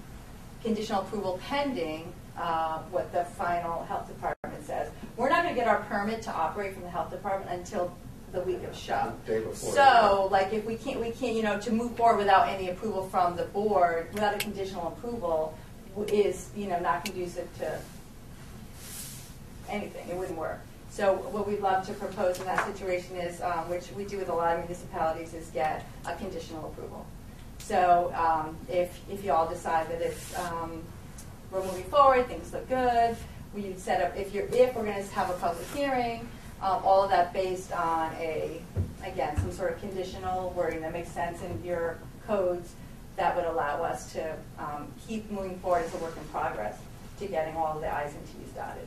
I mean, there's things in the application that call for right now, all the signed and executed contracts with some of the vendors, and that's something that, until I can't do a signed executed contract with a vendor if I don't know if I have approval. So. Can we put it on for March 12, Sue? I guess I would say I'm not sure you have enough. I haven't seen the application. I have no idea. Well, it's changed since the last time it's changed, and we've been told tonight that it's going to change again. So I don't see the point of putting it on March 12th, because it's going to change. I mean, what we see here is going to change, we were told. Right, well, the So. actual site plan is going to change, but the intent and the emergency plans and what we're doing isn't going to change. Again, it's really what's going to change is the actual use of space for each campsite. What is actually going to change are the things that are permitted by other entities. The health department is one of them. And really, that's the big one. That's what's going to change. So if there's a way to get the intent of what we're proposing a festival, some of you know me well enough to know that the I's and T's will be dotted. The plans will be Very submitted. conditional approval we're Right. looking for. We're not, we're obviously not looking for a go-ahead. We're looking for a, hey, they've done their homework, and we're going to move forward with the pending issues at hand. I personally don't see any reason why we couldn't do that at our next meeting. Have Chris review the proposal with the conditions, that the plan may be modified based on the requirements of other agencies, but our conditional approval, of course, would be dependent upon the approval of those other agencies as well. No, I'm not comfortable with that. Did we hear from Bob Fennell or Steve Cole?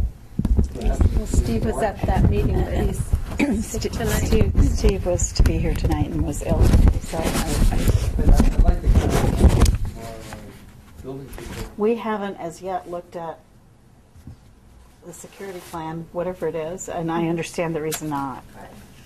Not in this forum, but,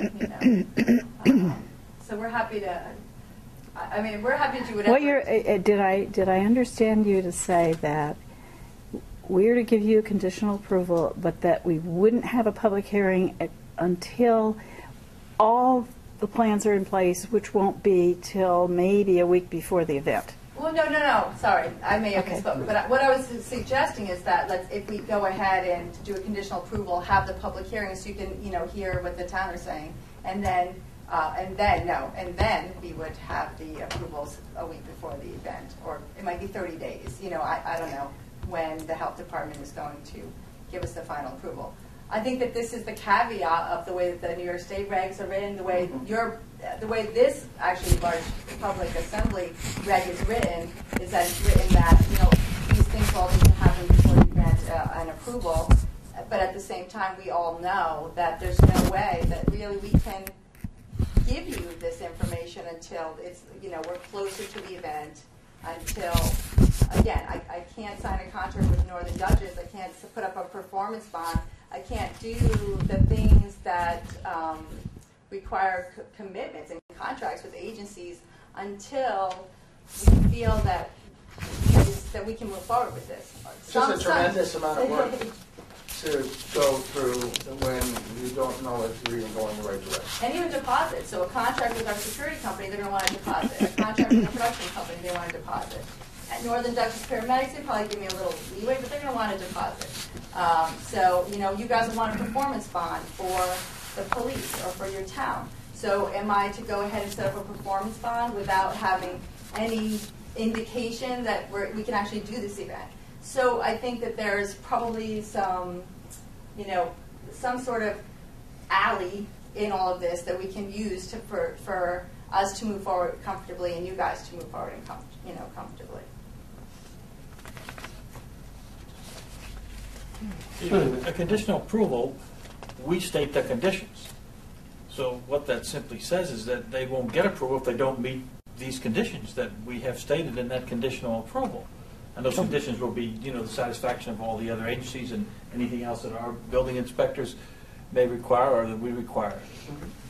Well, I'm not prepared to say that's a good idea tonight until we all have a chance to take a look at this, that we get some feedback from our building department about the issues of sound that are in our code. That it seems to me maybe I'm missing something here, and I appreciate that I am not up on the new digital sound equipment that you are. So that said, I'm taking on faith that we're going to give you permission to ignore our noise ordinances, all of them, whatever there are, and that none of the neighbors are going to be disturbed, none of the babies are going to be kept awake at night, the kids that are on site that are going to dance all night are going to be healthy the next day to keep doing it the next night, and all is going to be well when you leave the grounds. That's a big leap of faith for me, having been here before, so I am going to be really very cautious and ask you lots of questions. And I want to see this. I want to hear from Steve and Bob. I'd love to answer anything. I want to hear from Steve and Bob. I want to read this. I want the board to be aware of this. I want you to get an answer that from the Department of Labor that you didn't know about, okay, before we meet again. Sure. Because I mean, you're in this business. You chose it, not me. Well, no, I didn't force you to do this, so don't make me feel guilty because I don't. No. I just wanted, you know, I'm just presenting our challenges, obviously, and they're not, right. You know, so our time frame is to, you know, our time frame is to have to be able to announce to the public, let people know, let our fans know, and so, yeah, these are our time frames. Can we get these questions answered by the next meeting and then continue the dialogue in the next meeting? I mean, it seems like the student meeting doesn't make any sense because the problem is that the dialogue needs to happen to get the questions answered. And if you don't have a meeting on this, it just wastes time for everyone.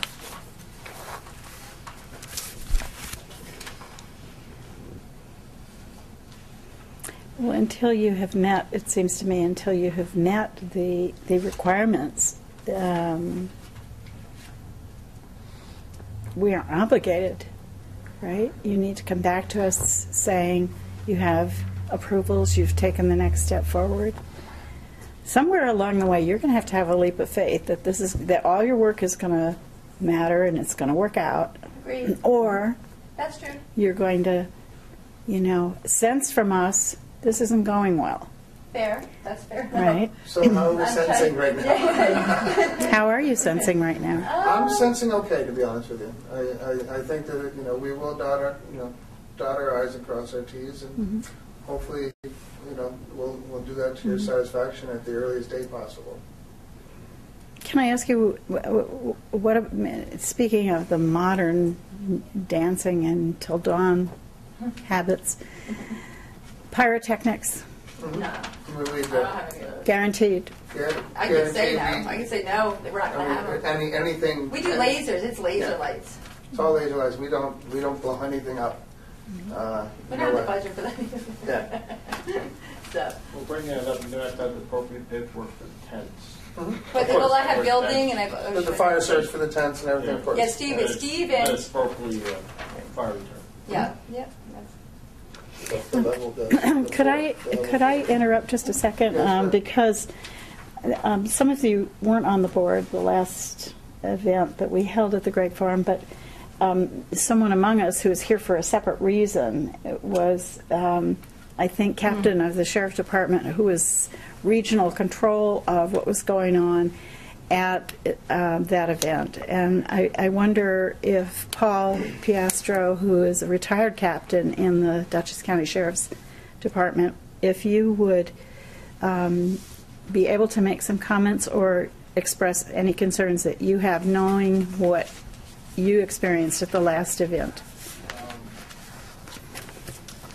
I don't know what's going on here. It's a much smaller event than the Bible was. Just, I don't want to say anything that'll get me in trouble because I'm not working for the cops anymore. And Bob wouldn't like me saying some of this stuff. But I have a little concern about the security company that was used at the last event. I believe it's the same one. One of them. There were multiple. Green Mountain. Yeah, we had multiple. Well, when you have an event as large as Vibes That was, we had multiple security. Just that's one concern I have, and we can speak on the side about that. The searches, that's a question for the police as far as legalities and so forth. We would search, not the police. Okay. So that's not yet. No, we search, but the police are located at the. You don't have to answer me. I'm Right. just Oh, expressing yeah, my okay. concerns. Sorry. I'm kind of doing it off the cuff because I'm, just the first time I We're read going this. to hold you to anything the camera The amount of searching, the breadth of it, Vibes, tremendous amount of drug abuse, tremendous amount of injuries. They had to close Northern Dutchess because they had too many people going there. And I don't, you probably have control over this, and it's a smaller venue, so that's a saving grace. No, I mean, I'll be perfectly honest. That event was expected at 15,000, and it doubled. Yeah, I know. It didn't double. Well, it didn't double. Well, It didn't double. It would have There's already a mythology about the Vibes. Well, so in other words, yes, it's a much smaller event. It's much more containable. The traffic patterns are going up 99G. Actually, we figure we're happy to amend this, but right now most people are going to take Route 9. They'll use their GPSs. Some will come off 9G. Generally, they're going to come on 9. It's just I don't kind want to push myself on you. I'm just No, saying off the top of my head. Don't mind at all. There's a little problem with the traffic, but not bad. The traffic wasn't a real issue. Drugs Right. were the big issue. And some of the abuses I saw. So. there was not. Absolutely. Yeah. I think since Understood. then, and even since there, it's a different climate. The festival industry is a different climate than it was right And I'm then. assuming it's a unified command with Yeah. different agencies. Yeah. Yes. All right. I don't know if that. And I can't stress it enough. I know it's you're in the seats where you need to, but try not to relate the Great Farm 2001 event to what we're proposing here. I know it's the same people, but it's night and day. Race vibes. The size, the scope, the intensity, everything is way down. Yeah. And I'm expecting you don't know me yet, but Well, one time when we met with you, Jackie, we talked about the fact that when you had this in Ghent, there were 10 non-responsive people, and we expressed our concerns about the medical safety, etc. And you said you had a friend who was a doctor who would be on site. Did that work out? Is that Actually, that's one of these things it's very, we're in the permitting of that. So we have to actually, I learned that it's the best to get a regional WEMO or Hudson Valley. There's these different regional emergency medical response certified physicians, so that it'd be possibly better for this scenario to be working with a local doctor. So we're actually talking to 3 separate ones right now and seeing how we can stay local with our physicians. The physician that we do have that would be happy to do it again is still my consultant. I'm talking to him, and if we could work it out to have him, I would be happy to have him on site. It has to do with medical control of the EMTs on site and the paramedics in the ambulance. So for a better continuity of care, it would be better for us to use a regional certified emergency doctor. So that is, again, work in progress. So in the plans there, you will see that we have a plan A and a plan B. One more maybe in the plans is a plan A to have the field hospital set up with a physician on site. Plan B to have Northern Dutchess having 1 ALS to peak times and a second ALS on site in the evening. And this is above and beyond any code. So we're willing, able to go way above and beyond any codes to make sure that we have the coverage that we need on site.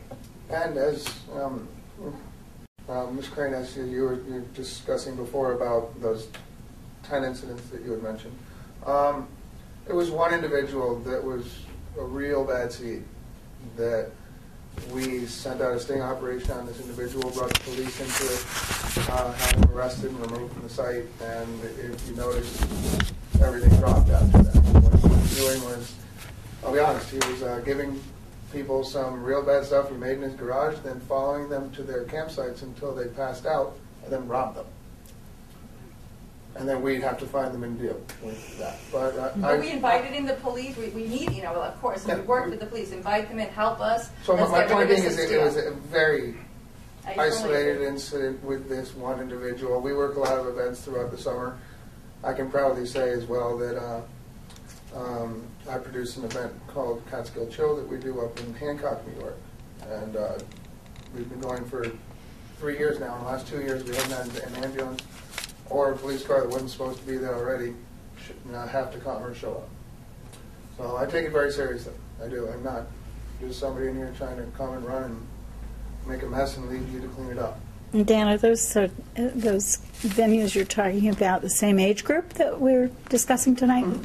They are. Absolutely. Yeah. Absolutely. And just to say something in defense of the Vibes, because there are people in our family who love them, is that that demographic is older, and there's you would be amazed by the families if any of you went to the Vibes right now. The families and the kids tent, and the things we learned from 2001, and the way that the industry changed, and all the things that that have been learned. And this industry as a whole, I think I mentioned in one of our side meetings, is that back in 2001, we were the only game in town in the Northeast.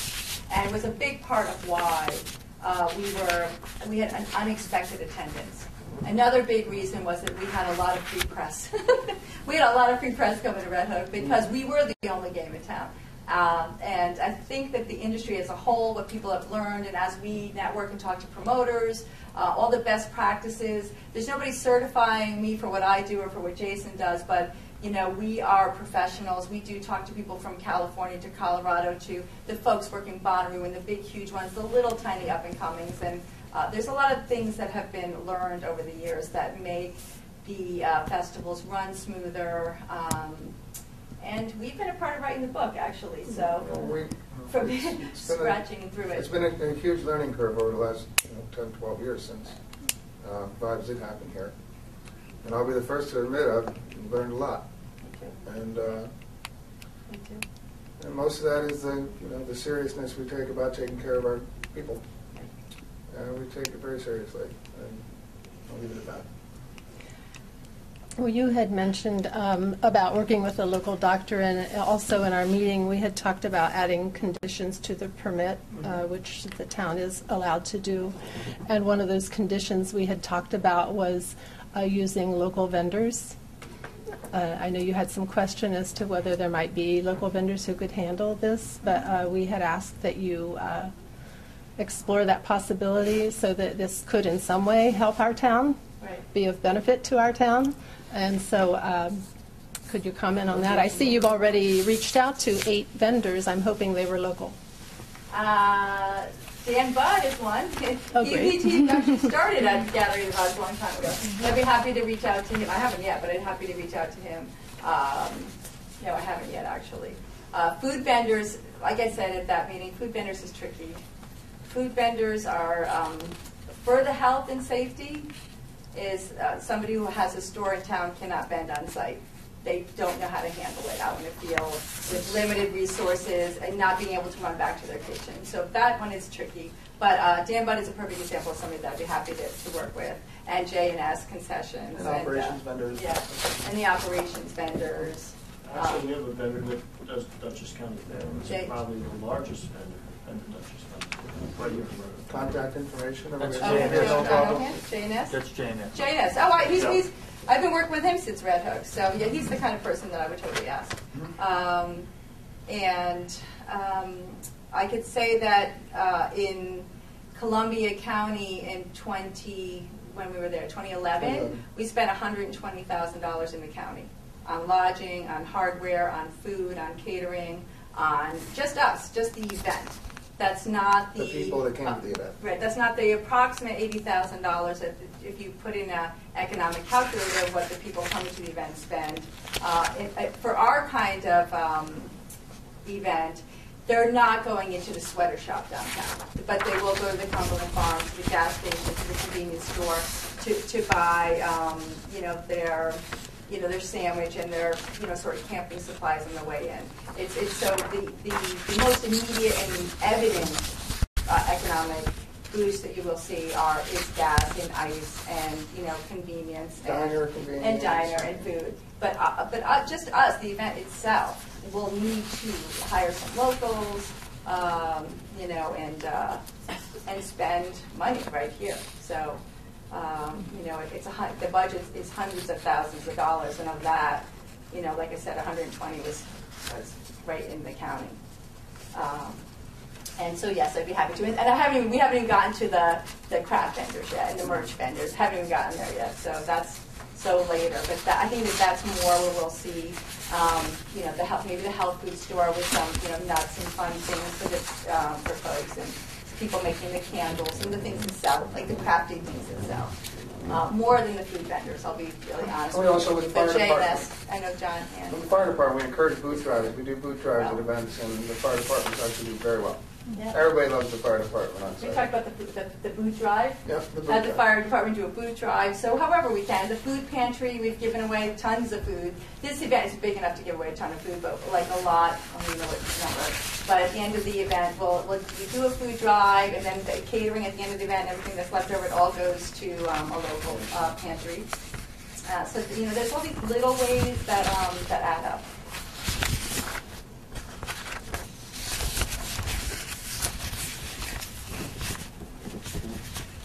Okay.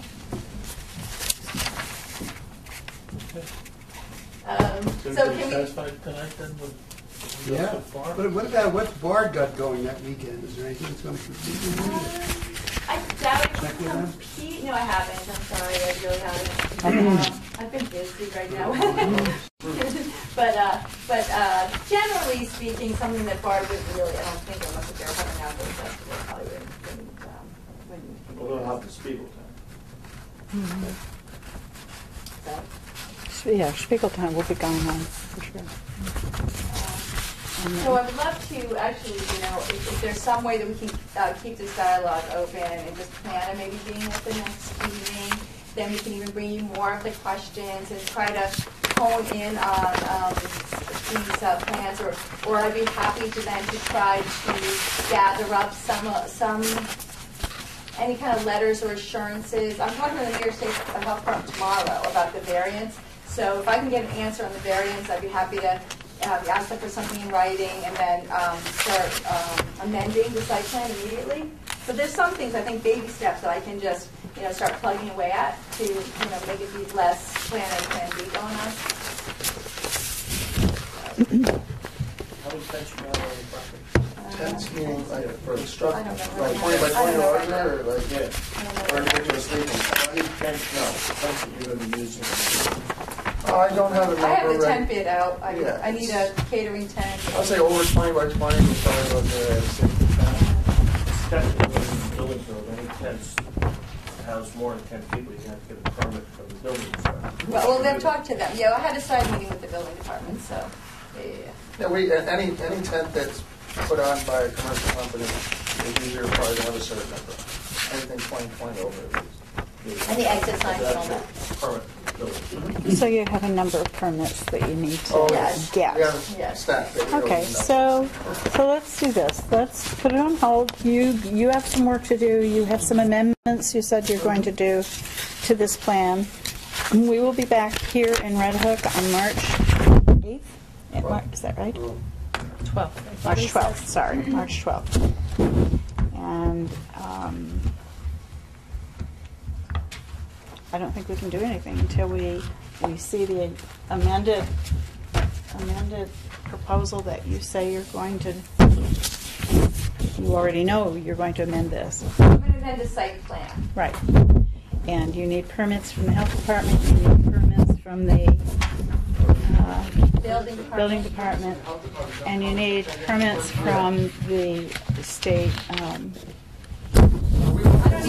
I don't need a state permit. The county health department. Labor. You need a permit from the departments, labor. For this tent thing. Yeah, you're going to need a Labor. approval to use the tent. And that has all the specifications and whatnot need to be sent up to the Department of Labor and Engineering Services. And then it will be inspected by industry inspection upon erection. And then you have to inspect the tent too. And then it's a $100 fee. And they're going to give you a bill. And that bill will allow you to use it on the tent. So we won't have that till the day of the show. These See, are the this is things again, this is the situation. We will never be able to satisfy the permits that you are asking us for until the day of the show. So The food vendors don't get their sign off until the food. Until they get inspected. Walks through. The fire Right. department doesn't give it until they walk through. Right. Could we schedule Steve to speak to us at that time? On And March meeting? Yeah, the March meeting? something as important as this, we should really have him available to us to go over. All right. So it's a month from now. That would be March 12th, I think we said, didn't we? What do you think? What's that? All the days in March is Yeah. Is there anything they can tell us at the public comment period in February that would be helpful? Right. As long as they give us the actual piece of paper that says yes. I was just wondering, so if I can get the answer from the health department, redesign my site plans and have that ready then, and have that, I move pretty quickly, and have that before March 12th, is that something that we can discuss on February, in 2 weeks?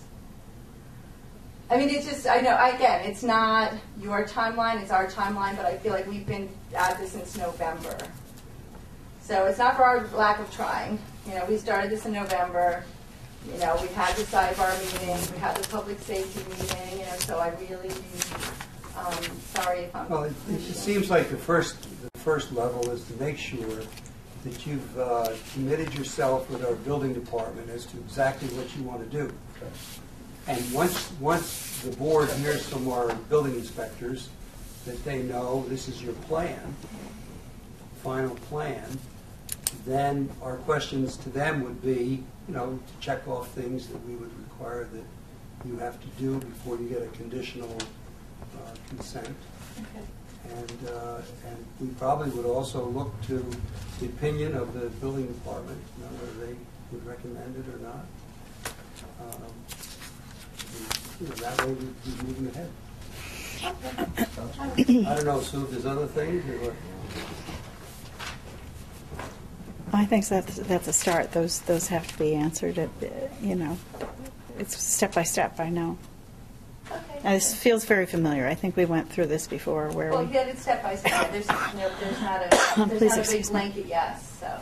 All right, thanks, guys. Thank you guys very much. Okay. Appreciate your time. Oh, I have one more question.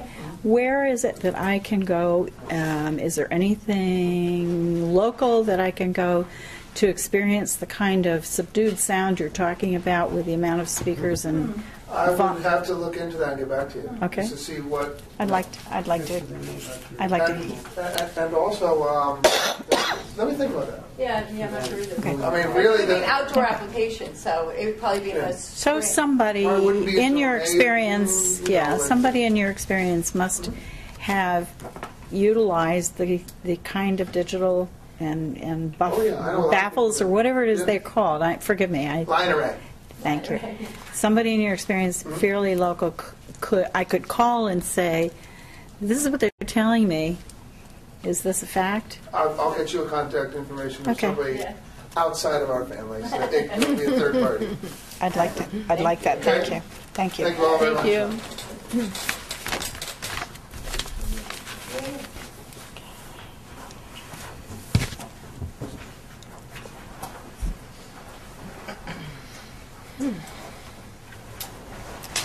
Dog parks.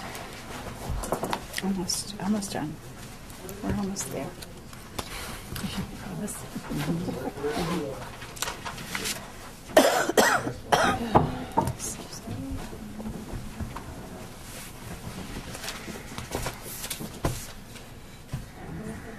Okay.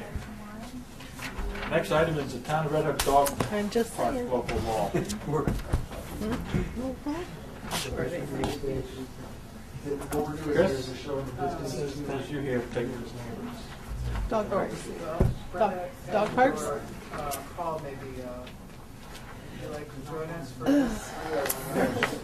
What's up with the dog park? So Paul and I met with Brenda, what, about A couple weeks ago, I think. Right. I can't wait to get We through it. reviewed the draft, or actually the law that Rhinebeck had, and we talked through some of the considerations that, and Paul's committee's been working hard on trying to pull this together. Maybe you want to talk a little bit about the plans for the site, for the board, so that they know what's happening in terms of the fence and the... Yeah, I mean, last time I was here, I kind of gave you a quick overview. I don't think you were here, okay. The quick overview of the size of it, it's 200 or 250 by 250. So it's a small area in between the soccer fields up on Gans Road. And we have a fencing donated from several sources. We have commitment of the holes being dug, which is a big deal for the site. We have the gates. The only thing we're lacking now are some posts and cement, which I think I can maybe get through donations. So as far as the construction of it, I was hoping for kind of a spring start to this whole thing, pending the legal aspect of it, doing the IMA and those kind of things between Rhinebeck and Red Hook. And then, and I hadn't brought this up, but I was going to speak to Sue about doing some fundraising with my committee, the volunteer committee, over the next few months to local businesses and whatever other venue we can find to do some fundraising. Been in contact with the lady who did the Germantown Dog Park recently. She was very successful in raising money to completely build that new up there in Germantown. And this was recent, and Red Hook Fence and Deck did that fence up there also. So I just started those conversations with her, and I think she's agreed to help me out a little bit, giving me some direction and some help in how she did things and what we could do. But right now, the ball is in the legal court, I believe, to get these IMAs and the documents finished with the two towns. And then we have to also look at the fees that we're going to charge for the permit, how they're going to be collected, who is collecting them, who's, that kind of thing. Was it going to be Red Hook, or is it Rhinebeck, or is it both, that kind of thing. That's not in the IMA. Right, and that's what Are we going to allow Milan, Clinton to come in at a higher rate to maybe use the park? Those kind of things we talked about at the meeting. And I do believe that would be a good idea. Again, the size of the park kind of limits the capacity of the use. but it's far enough out there that maybe it won't get such a high use that we think it would be. If it was right in the village, I think it'd get a higher use, but out there, I think will be less of a use. And then there's the issues of garbage collection, to get donations of the doggy bags and furniture we have to put in there, that kind of thing, which we can do as we go along. Water, Rhinebeck made a commitment of a water tank, and then we just have to figure out who's going to haul it back and forth after they fill it and put it on site. So it's an ongoing plan now. And I think you said that Rhinebeck had no budget for this in the first year at least. Is that right? Well, I'm sorry, Bruce, but well, I just want the board to know that that's why you're talking about I don't know if that volunteer is the activities. case. Bruce Okay. seemed to hint that they might be able to come up with some money. Okay. But I think at this point, it probably That's what I was Right. told initially. we need No to, money. I think, No. have a But they committee did. meeting with some of the Rhinebeck reps to go through the IMA That make- issues and try to that makes sense. firm some of that up. I think we're there at that point. We have a meeting scheduled for next week, Right. and Is that with Rhinebeck or no? no, just the No, three of just us. You the said three an of us. internal one, but it would be good if we could try Yeah, to we can. do that. I can call Bruce and have him get his. That would be great. Yeah. Yeah. Mm-hmm. That would But be- I still would like to push for maybe an April groundbreaking. That's kind of my goal right now. And we had talked about, you mentioned donations and all, and we wanted to ask Chris, other committees have mentioned that you had a caution for us about soliciting donations. What's the story on committees taking donations? Yeah, well, we certainly shouldn't have committees having donations. I mean, we shouldn't have, The check shouldn't be made out to the committee. yes, but also the town can't solicit donations as the town, so we can accept donations. So a committee person, such as myself, could not solicit donations. Two things. The committee shouldn't be accepting funds, okay, number one. And number two, the comptroller's advice is that the town, it's not a proper purpose of the town to solicit contributions. So, but it's clear that the town can accept contributions, particularly for recreational purposes. So is a committee solicit and the town collects? Individuals can certainly make donations to the town. So, there you go. And you can decide to accept donations or not, So you solicit and we'll accept. You. And they'll put in the memo field, it's for Paul. Well, so Chris, we could have on our website that we're accepting donations for certain items? That's great. Brett, I don't know. Okay. No, but this comes up all the time in all of our committees, and I understand. Maybe on Tuesday we can toss that around a little bit. Questions? So, anyway. Just remember, when you're sharing money, all of a sudden, Oh, I know. I don't want anything to do everything with it. explodes. So make sure that Rhinebeck knows and Red Hook knows Well, who's going to that's- collect what. That's why we wanted to talk, and actually I want to talk with Sue McCann just about the logistics. If we, and you all, if we have a situation where, for example, for the convenience to residents, are we going to issue these permits in Red Hook? Are they going to issue permits in Rhinebeck as well, so that a resident could come to either place? We just need to talk about that. How we're going to handle that. So. Well, that would probably make sense. It's a I would cooperative effort. wouldn't it? think so, yeah. It would seem, that's what we discussed. It would make sense. We understand in discussion. As long as they cost the same in both municipalities. Well, Come right. they can get their garbage permit and their dog permit at the same time. Well, they have to present, the proposal is that And they their have to field present festival certain tickets. information, in order to get this Once- permit. They have to present vaccinations and so forth. Similar kind of stuff that what they have to present for a dog license. So. Well, if it's a licensed dog, that doesn't You qualify. have to get a permit, you get a special permit for the way that the Rhinebeck, Right, but law was if they've got their license, set up. they've already satisfied the shots and so on that the dog There's would some need. additional requirements in their law. Okay. Some other photographs, some other immuniza- things that they're, Yeah. that's in that version, so. Other immunizations, I think. Yeah, so, We're still tossing that part around. It's not. So, but whatever it is, that'll have to be part of the Well, application. if it becomes too complicated, it won't be a problem because people won't bother. I So- understand. I understand. Now, Paul, have can you- I just ask a question? sorry. Is the fee to be collected just to maintain the park? the revenue you're getting? Yes. I don't know.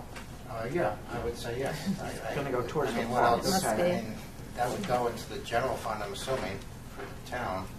And to, Well, I think that would make a difference on who's selling them. You know? Well, because it's an IMA, typically we'd say, let's account for the funds and let's tell each other how much money we got every quarter, every year, and then sort it out, right? I mean, whatever you all think is the fair way to sort it out, you share the information with one another, you evaluate it, you see if that makes sense in terms of revenues versus expenses, right? I don't know any other way to do it. Have they come up with a fee for this permit to use the park yet?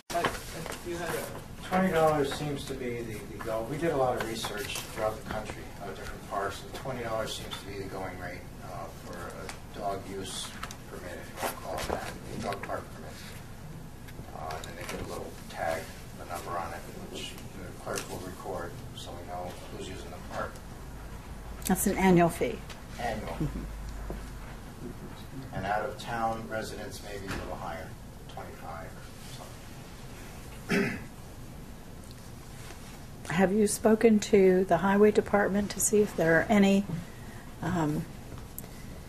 materials there that you could, I hate to say the word scavenge, but No, I haven't- sometimes you might speak to Teresa just because metal comes and goes and she may know. I have no idea. I'm just thinking she or one of the crew there wouldn't best know with ideas of how you might get the materials you need. Yeah, I'm starting my exploration of that. Okay. The posts are the main thing right now. Yeah, the posts, that's a big deal. Yeah. Yeah, how high must they be? These actually have to be 10-foot posts because I get 8-foot chain link fence. And how many of them do you need? 70. 10-foot, 70 10-foot posts? Okay. So we'll And have that posts. doesn't count the top bar. That's just the post. Normally they put top bar, Yeah. sometimes you put a bottom bar. But we can do without that for now. It's a lot of posts. Yeah. And I have Paul Hughes, he's looking for me, and I was thinking of calling Adams and a few other places too. Try to do that. So you need 70 10-foot posts? Galvanized iron. Metal, galvanized posts, yeah, okay. Stay tuned. Okay. Any other comments or discussion on the dog park? So, just to make it clear, the intermunicipal agreement is still being worked out right now, and you guys are still meeting to Right. finalize that. Okay. Okay, next item on the agenda, authorizing the supervisor to reapply together with the Village of Red Hook for Shared Highway Services Grant application. The deadline is March 13th. Yes, this is a renewal of the local government efficiency grant program that was made available and we did not receive funding for when we applied last year. They are recycling this grant this year. I've talked with Brett Kovalchuk and Ed Lindell. If you'll recall, Brandy Nelson helped prepare this grant submission, and that office has met and they have gotten tips from the Office of the State Controller as to how we can tighten it and make it a more appealing, definitive grant and more successful grant. And she feels that there's not a lot of work to be done.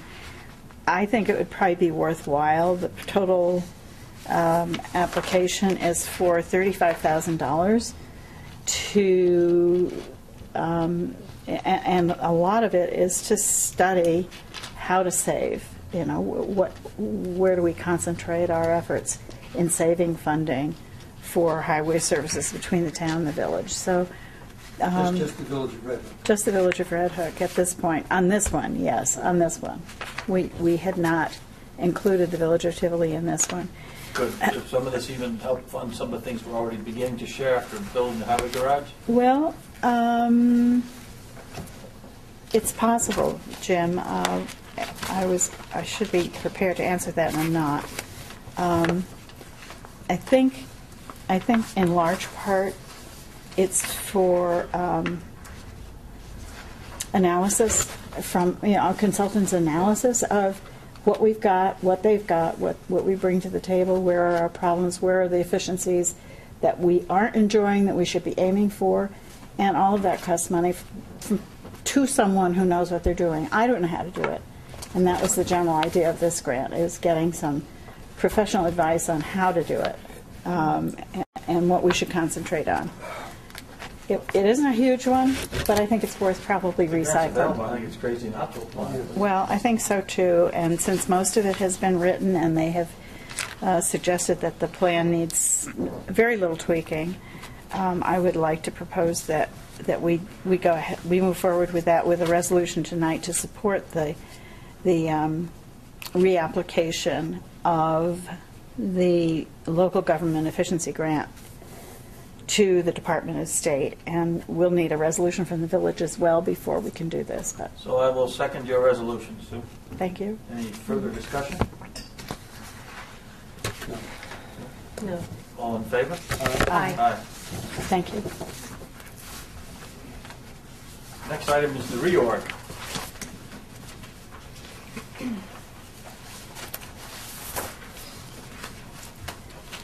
We presently have had a couple resignations, have we not, from different committees?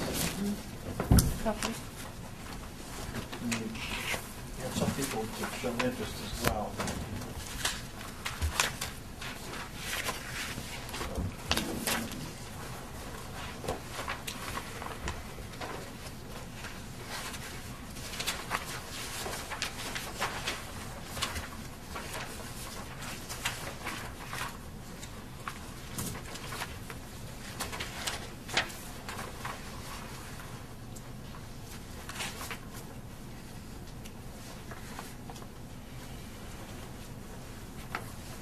Are you still on the Agnelli Space Club? Well, I don't know. Not staying there? As co-chair still? Yeah, I wish that somebody else in the town would listen to what the acting officer basically says when they give it recommendations, but, you know, that seems to be inconsequential. Well, I think what we're looking for now, though, is leadership. I think Pete wants to step down. Right? No, Pete is willing to remain as co-chair. Okay. I have talked with him. Sure. Sorry, Sue. I just, No, that's Norman okay. was here, I wanted to ask you. That's okay. So going in order, that's one of the first ones on here, so that makes sense. Okay. As far as you know, everybody wants to stay on. Michael, Mary Ann. I don't know if Jimmy Stages wanted to leave. Well, it depends on the day we take. We'll talk to him. John Hardeman's on. Yeah, well, this is just for 2012. There's Michael Robertson, Mary Ann Johnson, James Stages, and Pete Hubble. Their terms have ended at the end of this year, last year. So Sue said Pete wants to stay on, correct? So that would Yes. be 2014, correct? Mm-hmm. We don't know about Jim Stages. We talked to Jim. But John Hardeman's on. Yes, he did not expire this year. Good. He'll expire at the end of 13. Mary Ann, Mary we'll Ann. leave her on for 2014, and Michael Robertson. Yeah. Linda? The group was considering reducing the number of voting members because it's difficult to get everyone together, especially during the growing season. So that's maybe something you might consider. Because right now it's 9, so you need to have at least 5 people to vote. For quorum? You know, 5 or 7 would be easier for the group. Well, you know, they get notifications by email. It's just that you wouldn't have all these people voting. We've had difficulty making a quorum. You know, I personally would rather that all the members be voting members. I wouldn't have a problem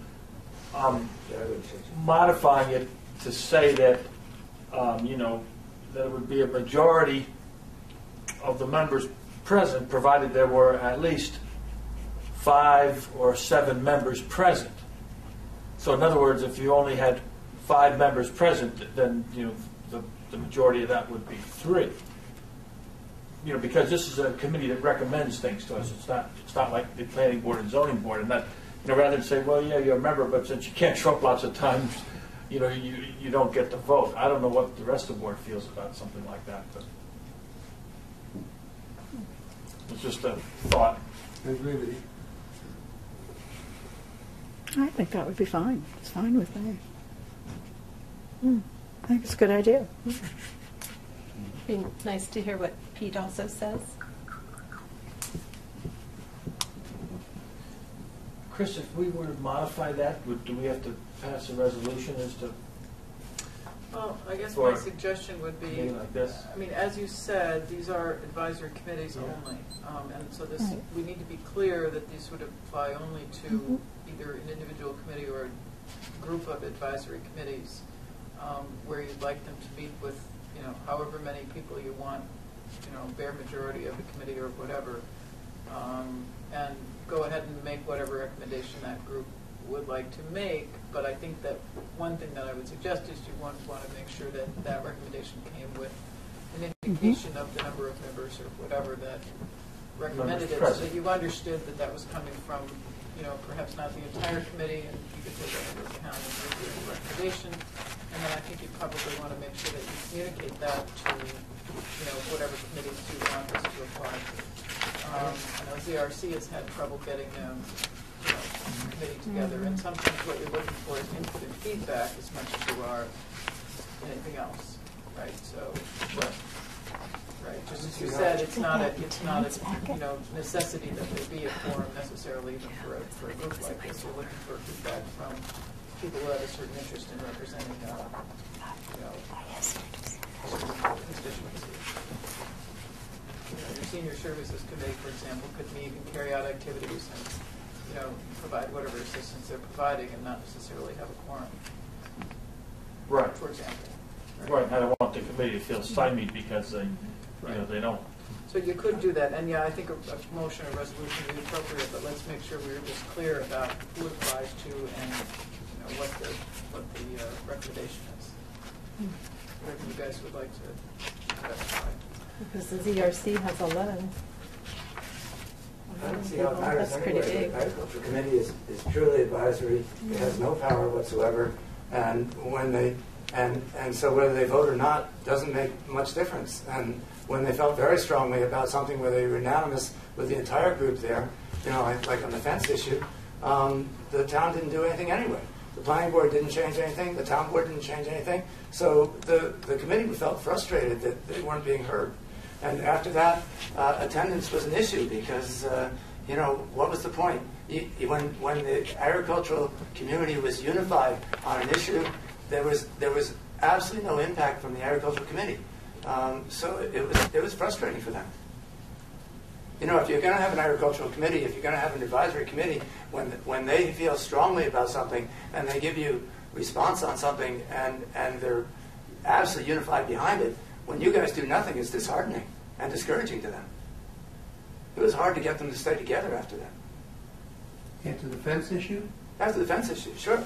That's Well, a huge issue for farmers. everybody listened to you, but there are other people who felt differently, and the decision was just not to change the law, but not to enforce it either. Right, but when you have an agricultural community, and the fence issue for agriculture is absolutely critical, because if you have to get a building permit and you have to keep a fence back from the property line, if you have a 2,000 feet of property line and you're not allowed to pasture to the edge, it puts you at a huge disadvantage to the rest of agriculture in the state. This is a huge issue. And when you say, oh, well, don't worry, we're not going to enforce it, that's not very encouraging for agriculture. You see how you feel threatened? That says, oh, well, in Westchester, you're gonna, it's gonna be worse, and we're almost to Westchester. You have to defend the farmers if you want them to I don't think the Ag and Open Space Committee put anything in writing that advocated for a change in the law for specific reasons based upon what other people are doing. That never happened. It was just opinions that everybody had that they didn't had to have any rules to restrict their fences. And people, frankly, responded to that by, as they say, not enforcing the law. Right. But the law goes back a few years, and I don't know how many people were around. It was never intended for agriculture. And now we have an agricultural business zone. In the agricultural business zone, the law should be different for agriculture. Well, it should in certain ways, and it is, but I mean, not in all ways. People, lots of times they don't trust a farmer to put up a big, 10-foot fence that obstructs everybody's view or something. I mean, there has to be sometimes some reasonable regulations on fencing. I think that's what the caution was in most people not to change the law. That's what I'm talking about. Well, on that issue, though, Norm, it was discussed, as Bill said, and it had never been a problem except for that one instance that brought this up.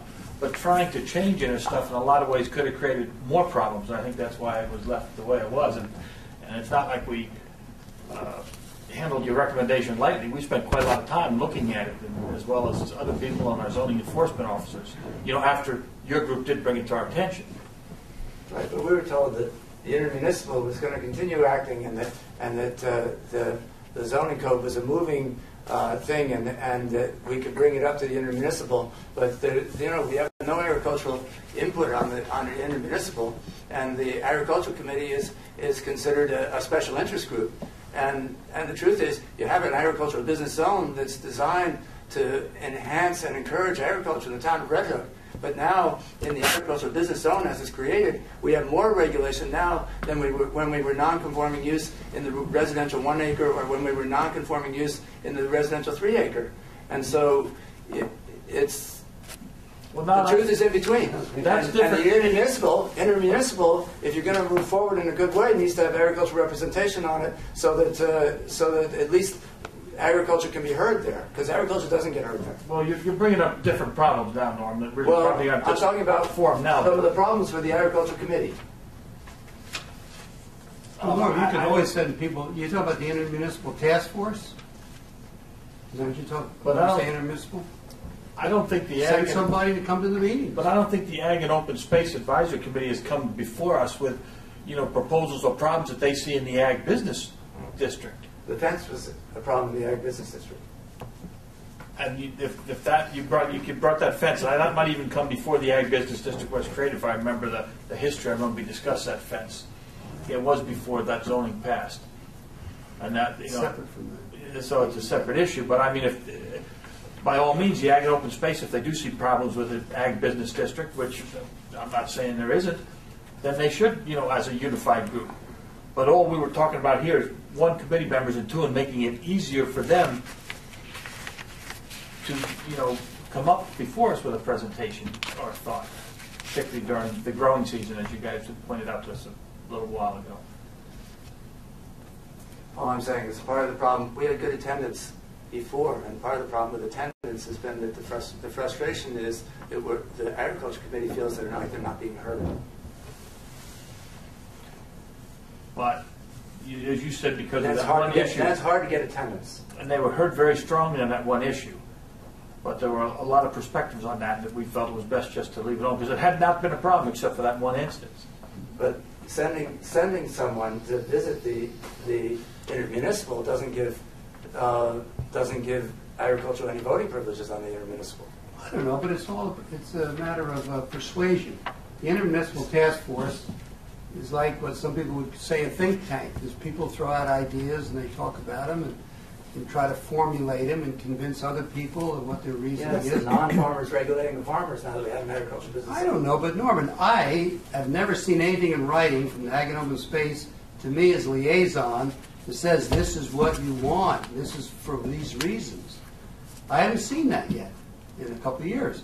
And the fence business, it was responded to favorably to the farmers by really actually not taking any action, as some people had recommended. So, not really sure, Having a what code you're that saying. says the fence has to be back by a setback from the property line, and then saying that what we're going to do for agriculture is don't worry, we're not going to enforce it, that's not very encouraging for agriculture. Well, anyway, we've been we spent a lot of time talking about the fence. And, We're still in the same place. Yeah, but no farmer's been forced to move his pasture fence off the property line. Right. no, So, I mean, we can make problems out of everything, Norm. We want to try and keep it simple and avoid problems. I'm not if trying to make possible. problems, but it seems like we ought to defend the farmers with the code rather than having the farmers have to defend themselves with an attorney in the town of Red Hook in the breadbasket of Dutchess County. That's all I'm saying. But you got to be specific. Again, tell us specifically where you've had to go hire an attorney other than your airport, which is a little separate matter, the farm market, which is a bit of a separate matter. But where have you had to go hire a lawyer to, why? Because the town's zoning is unfairly impacting you? You'd have to give us some, you have problems with neighbors, you have problems. I have any problems with neighbors. You used to.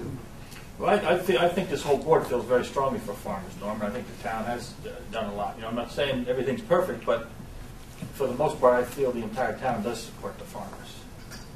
There's going to be problems with anything. Nothing's perfect. But, we're doing the best. Anyway, that's a whole other issue, not get sidetracked on our updating our committees and so on. Before we get off the Ag and Open Space Committee, so we have Mary Ann Johnson, is that correct, we said? And Norm, you're going to speak to Jim to see if he wants to be reappointed? I'll speak to Jim. I would like to point out that our office went to a fair amount of trouble to identify the attendance for these various committees, and I think Linda has provided committee attendance percentages for each committee you have in your handouts. Yes. And it looks as if Mr. Sages may have decided he wasn't interested. He was there 12% of the time. Just for your information, when you speak with him, to ask him if he is or he isn't interested. I think Norm said he's going to talk to him. Right. And is it Michael Robertson or Michael Grady? Great. Grady? Michael Grady was right. Okay.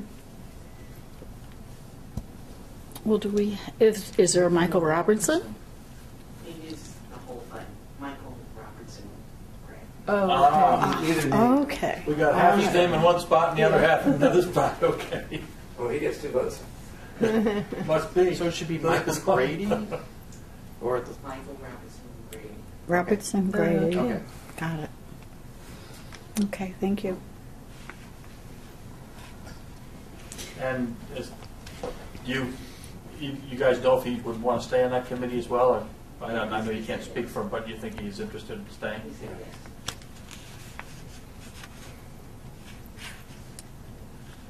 Okay. Okay, so then We just reappoint everybody from 2012 to why don't we 2014. reappoint them? And that's Michael Robinson Grady, Mary Ann Johnson, Jim Stages, and if he should change his mind, he'll let you know, Norm. And then we'll come to you to fill vacancies, that's all. Okay. And Peter Hubble. Yeah. And Peter Hubble. Is that a motion, Bill? Yeah. I'll second that. Okay. Any further discussion? All in favor? Aye. Aye. and you also want to do the co-chairs? You want to Yeah. add that to that, or another separate? Yeah, that's part of the motion, too. And the co-chairs would be Norm and Peter, once again? Okay. So move. Yes. Bill seconds. All in favor? Aye. Chair and co-chair is an annual thing, that appointments are every 2 years.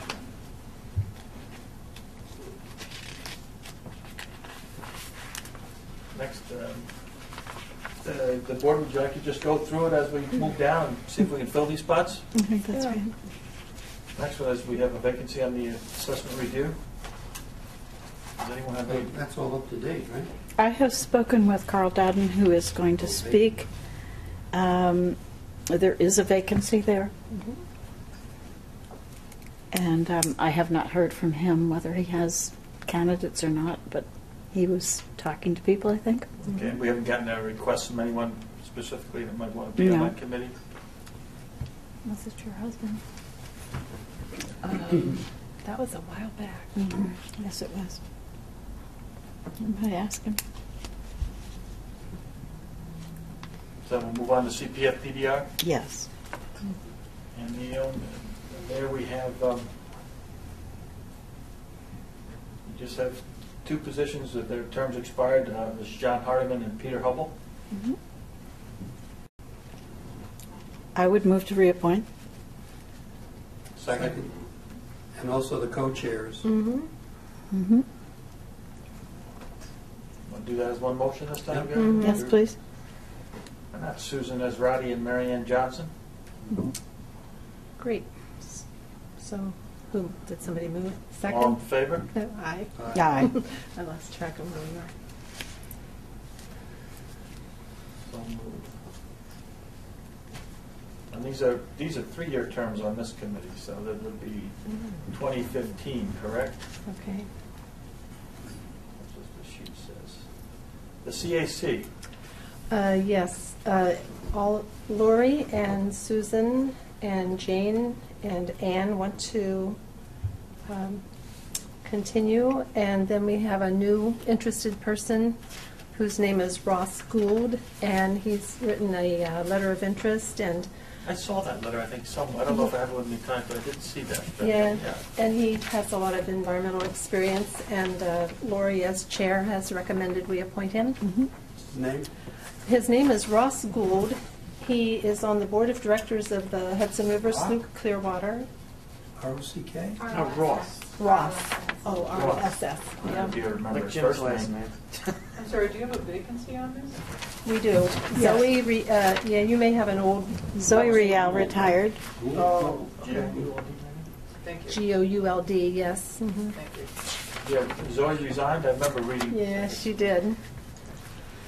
And we will miss her. Yes. Thank you, Zoe, if you're out there. So, shall we move to reappoint everybody, including the new person, Ross Gould, Yes. and Lori as chair? So move. Yep. Second?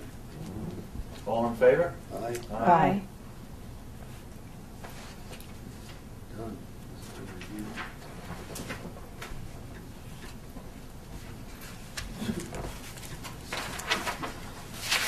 That's been a week.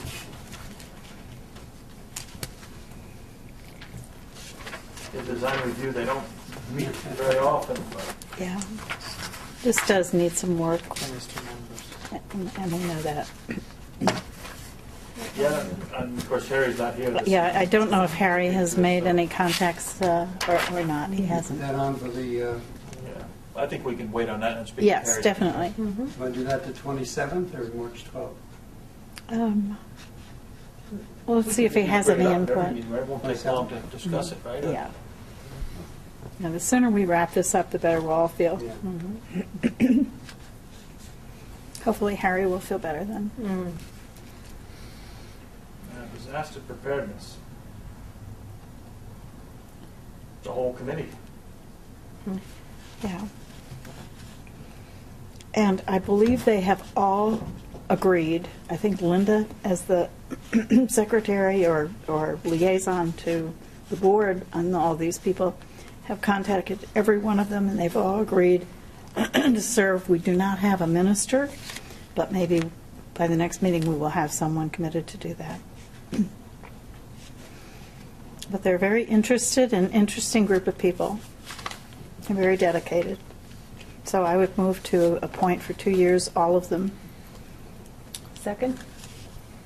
And that's the chair as well for a year. Yes. That's a co-chair. That's a co-chair position. I'm sorry, it doesn't appear that way here. But excuse me. Step down from that. Has he stepped I down? thought he did. Yeah. Oh, I'm sorry. Yeah. Okay, well, maybe I'll check with him again and Okay. make sure that's true. For the moment, we can leave it the way it is. Reappointing them all for 2014.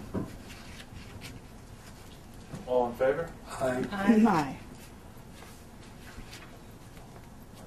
Carries. EDC? It's Harry. Yeah, I just haven't the information on this committee. I just don't know. I know that I think it would be safe to assume that Dan Budd, Todd Baywright, Laura Pensioro, and George Furley are all interested in remaining on. I'm not sure about Beth Jones. I think Christopher Close is definitely interested in remaining as chair. I'm just going out on a limb unless somebody else knows differently. I think that's right. And I would expect we could put in Beth's name, and if she's not interested, she'll tell us. So just go ahead and do that now, so you I would, yeah. Okay. And Chris is the chair for a year again? Uh-huh. Is that a motion? Yes, I'm sorry. Second? All in favor? Aye. I spoke with Fred Carty about the Ethics Board, and he is willing to remain on for another year as chair. He can recommend Gail Nussbaum. He is content with, the secretary's position being vacant. So that'll be 2017. Do they do their own minutes or something? And yes, I think so. I think one of them does the minutes, and so that would be. Is that 217? Wow. I know. Yes, it is. It's a 5-year appointment. But Fred's been on since '89. I know. So I would make that motion. Fred for another year and Gail Nussbaum till 217. I'll second. All in favor? Aye. Motion carries. 23 or 4 years. Isn't that unbelievable? I know. Must be very difficult.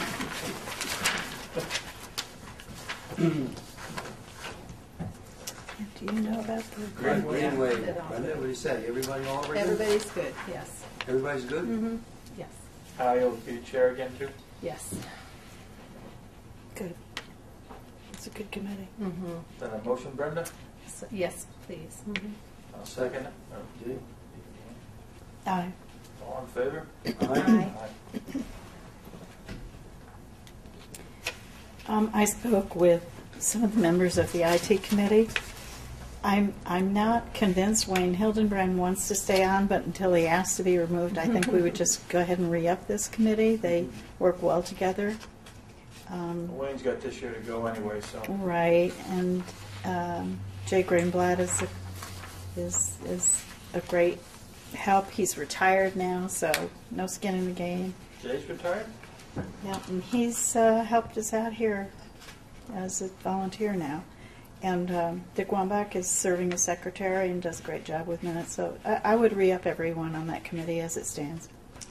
Is Scott on that committee? You know, he isn't, but he should be because he's really technically very savvy.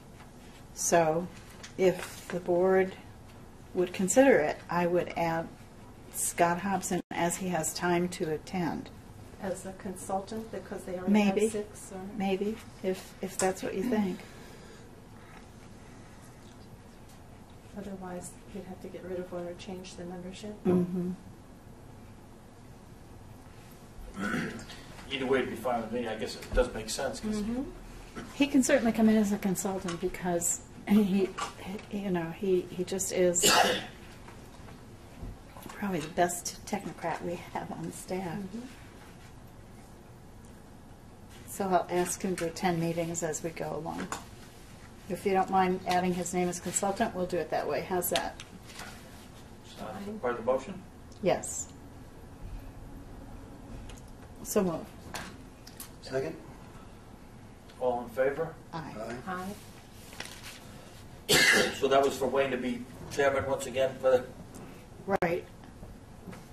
I haven't asked him, but I will, and if he reverses that decision, I'll bring it back to you. That's fine. And Teresa's name was on that too. Teresa has been attending meetings, similar kind of thing. She's there for her own information and often brings along with her Jeanette. So, staff is interested in staying connected with what's going on with the IT community. So we can add those two names if you wish. What, Teresa? Yeah, Teresa and Jeanette. if there's nothing preventing it. They've been interested, let's put it that way. And Deb, too, while we're at it. Deb is, you wanna Deb do is them all on. in there? Yeah, Deb is on. I think that was part of the, So you also want to add Teresa on it? we're looking at them as consultants, as was Scott. They come as they can. Scott, Teresa, Jeanette. And Jeanette. What's Jeanette's last name? Waters. Water, Water. I think. Walter, sorry, I knew it wasn't Water. Walter. Walter, yes. Late.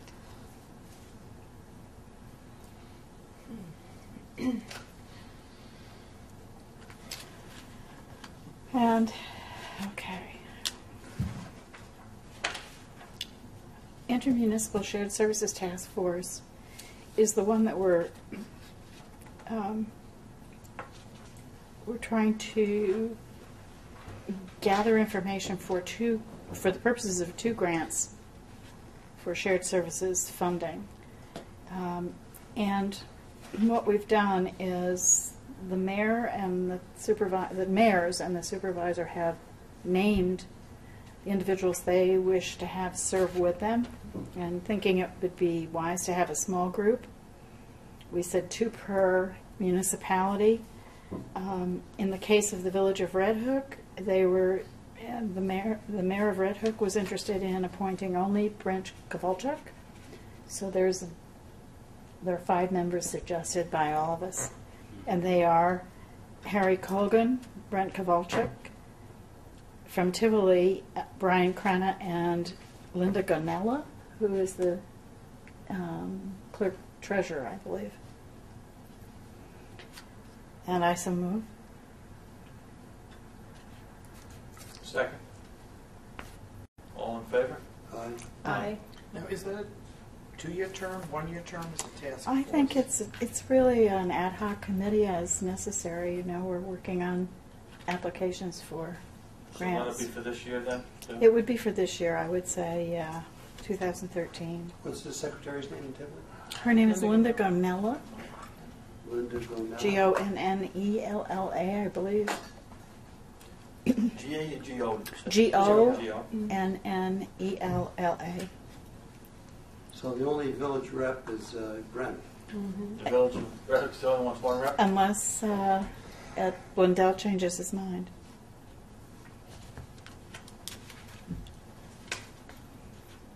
And all for 2013. Yes, I would think so.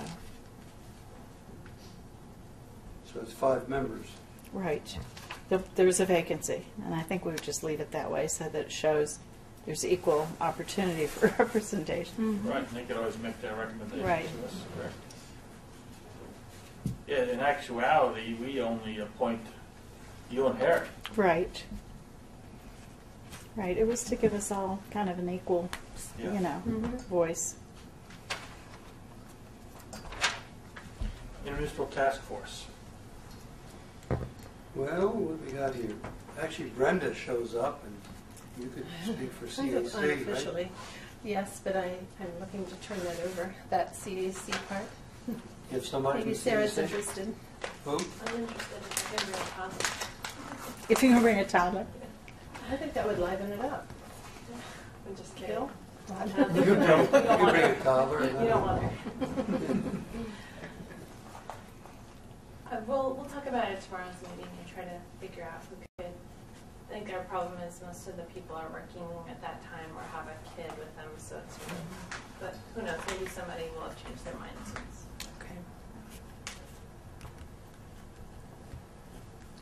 Okay. Anyway, so Brent's on, Charlie Lang. Tim Lynch is a new representative from Tivoli, starting to come regularly. He's an architect up in Tivoli. Is he ZBA or planning or Trustee or ZBA? ZBA? I don't know what he is. What is he in Tivoli? He's ZBA. ZBA, yeah. And Susan Rosarati still comes. David Pearson from Red Hook has come to some meetings and has shown an interest. Good. But that's a work in progress. Harry. As far as a resident goes, I would recommend Robert McKeon. He's actually done some, did a grant for us last year. But he shows up fairly regularly. So I would recommend him as a resident. I don't have a ZBA person either. Dick Hansen has moved out of town, so he's done. Moved out of town? No, he's actually back. Well, in he may be town. back, but I mean, He's back in town. is he back in town? Somehow he's staying out of sight. He left. Big- It says Tivoli Mayor vacant, so Yeah, we don't have anybody. It's, you just put the mayor's name down? well, I mean, they just don't want to participate. I also say it. He can't make a Friday morning meeting. O'Brien, yeah, but I Now, mean, is Harry really still Tivoli planning, or just supposed to Tivoli resident, or what? for who? Tim Lynch? No, Yeah. Harry. Yeah. Harry Harry? used to be Tivoli planning. I don't know if he's on planning. I don't think he has. What he is up in So you just want to have him Tivoli resident? To Bill, I guess. How do you want Harry, Bill? How do you want Harry listed? That's Tivoli planning, Okay. consultant or whatever. He has experience anyway.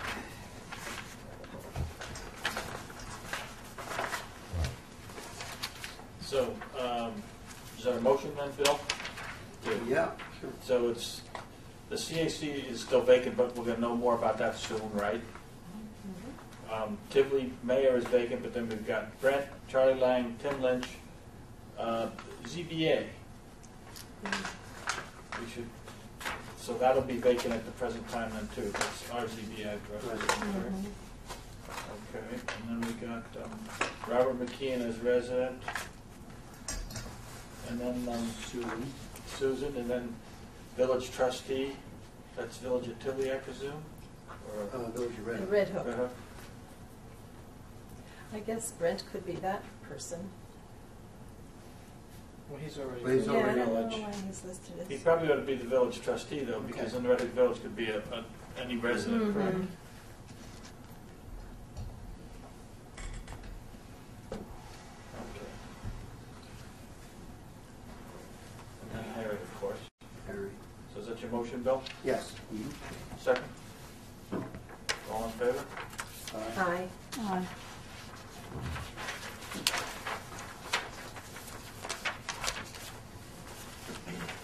Planning board. Oh. Yeah, Chris Kane is good, and they've recommended that Michelle move up to be a full-time member, and she's currently an alternate and has been attending most, if Yeah. not all, of the meetings and I read that recommendation. going to classes. And And then we'll have two vacant alternates and look for another alternate, yeah, correct? yeah. Okay, that makes sense. Do we have a motion? It's So going to be moved. 2019. Wow, that's a long time, isn't it? Wait a minute. No, Or is she it- would fill Sorry, the she's still expired at term. 2013, yeah. Right. Oh, okay. Yeah. Mm-hmm. Right, you only have, But we're moving her from an alternate to a permanent. Yeah, but she's Mhm. filling an She's- unexpired right, term. she fills Chris Munn's term, you have to fill them into the slots that are there. Right. So she'd have to Oh, be because mine isn't on here, that's why I didn't see that. Right. reappointed. Yeah, So I will move that. Make a motion. so she, to- second? Second. All in favor? Aye. Aye. So the board is filled except we have two vacant alternate slots, right? Mhm. Yes.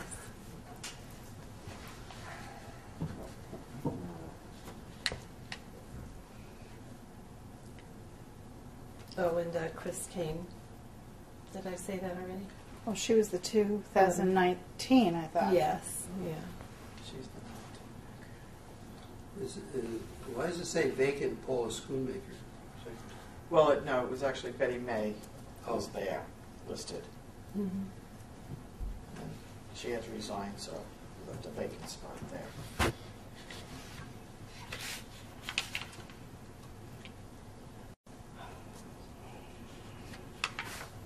The rec committee? I spoke today on Harry's behalf with Doug, and he feels that they will all re-up. Those that are due to. So it So would is be. that a motion, Sue? Yes, Doug is chair for an additional year. Doug for a 2-year appointment. Barbara Fiore for additional 2 years, and Shannon Miller for additional 2 years. So move. Second? All in favor? Aye. Aye. St. Margaret's Committee.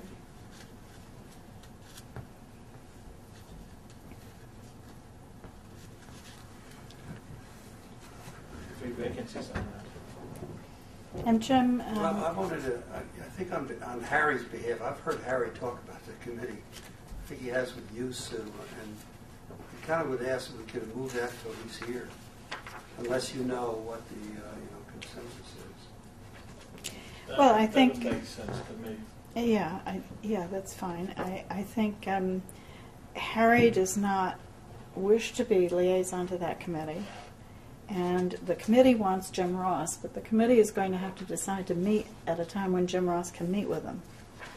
So I think there's some work to be done on this committee. I'm wondering how my name What was about as the liaison. goals of the committee? Is it to fundraise, or is it to work on the building? Or get I think it's to people raise awareness and raise funds and, and All of that, right. generally support the ongoing efforts to draw attention to the historic building. Mhm. Rosemary Zengen has offered to be secretary as the committee meets now. I talked with Paul, or someone talked with Paul today and said that he said that's fine. She can serve as secretary for the time being. So if you want to work on this when Harry comes back, that's fine. It would make sense. He's got the most experience with that committee, doesn't he? Paul, I believe, is willing to stay on as chair, and the only other person there is Kathy Doris, and I think she's willing to stay on. But if you want to postpone, that's fine with me.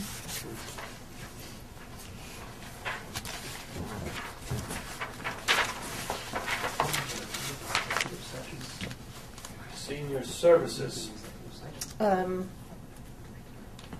Yeah. I'm sorry. I need to go back to that. Because they meet and because Rosemary is putting in her time as a secretary and is applied and, as a part-time secretary, I think we need to appoint her. If they're going to continue to meet, we need to appoint her as secretary until we decide what's going on with this committee. Because without appointing her, we can't pay her. And that's not right. No, it's not. So I would wait on the committee appointments, but appoint her as. So I would secretary. follow through on what we said we were going to do, which was she's willing to be secretary, she's filled out the paperwork, and I would move that she be appointed secretary of that committee. I'll second. Okay. All in favor? Aye. Aye.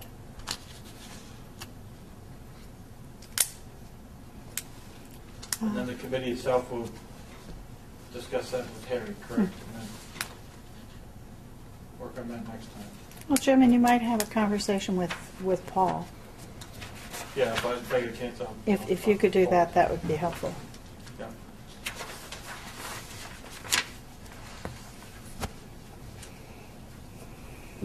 And senior services, they all want to be reappointed, or Andrew thought it was safe to go ahead with that, and he wants to continue as chair.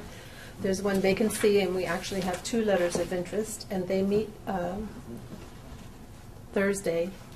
So I think that one of the interested people is attending that meeting, and the other one may not know about it, so I'll have to make Andrew aware. But so for tonight, we could go ahead with the reappointment of all the people whose terms expire in 12, and with Andrew as chair.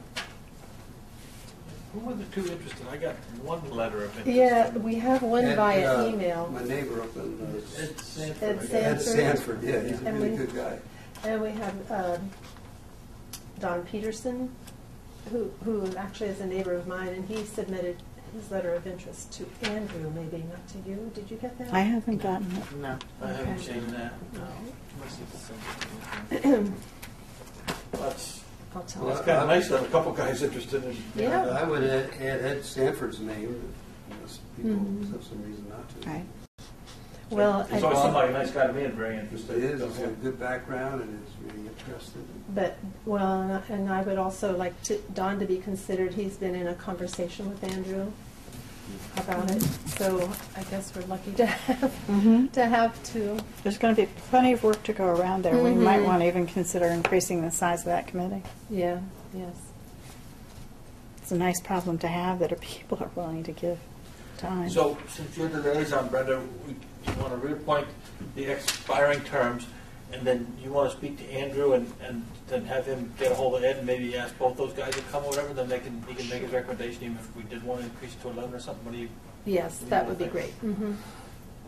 What's Andrew's last name? Kehr Kerr, he's the chair. No, the one that you're recommending. Oh, Don Peterson. Oh, Don Peterson. I mean, I'm not so much recommending him, just saying that he's interested and they've had a conversation and he's going to the meeting Thursday. Mhm. Okay. So, Brenda, was that a motion? That was a motion. That was Need a long, second? wasn't it? Second. All in favor? Aye. The Sister Cities Working Group is an ongoing effort, and I would certainly reappoint all of those people, including the consultants. Is that an annual thing, Sue? I think so. And I haven't asked Mickey. I think she's somewhat interested, but I would go ahead and re-up that list of people. I have a couple of ideas, and there has been another name forwarded, but we haven't got a resume on him. And I also wanted to consider Bruce Chilton, but I have not been able to connect with Dr. Chilton to talk with him about it. But, you know, he would bring an interesting perspective because he is an authority on the region of Jerusalem, certainly the best that I know of that represents the Christian faith. So I just proposed him at the last meeting, and I didn't think any of you would mind. So I have yet to talk to him, so I can't do anything about that. So I got to him. So you made a motion to... I would just reappoint everybody for another year, for the year 2013, yes. They're all willing. All in favor? Aye. Aye. Tree preservation is intact. So moved. So the Water District.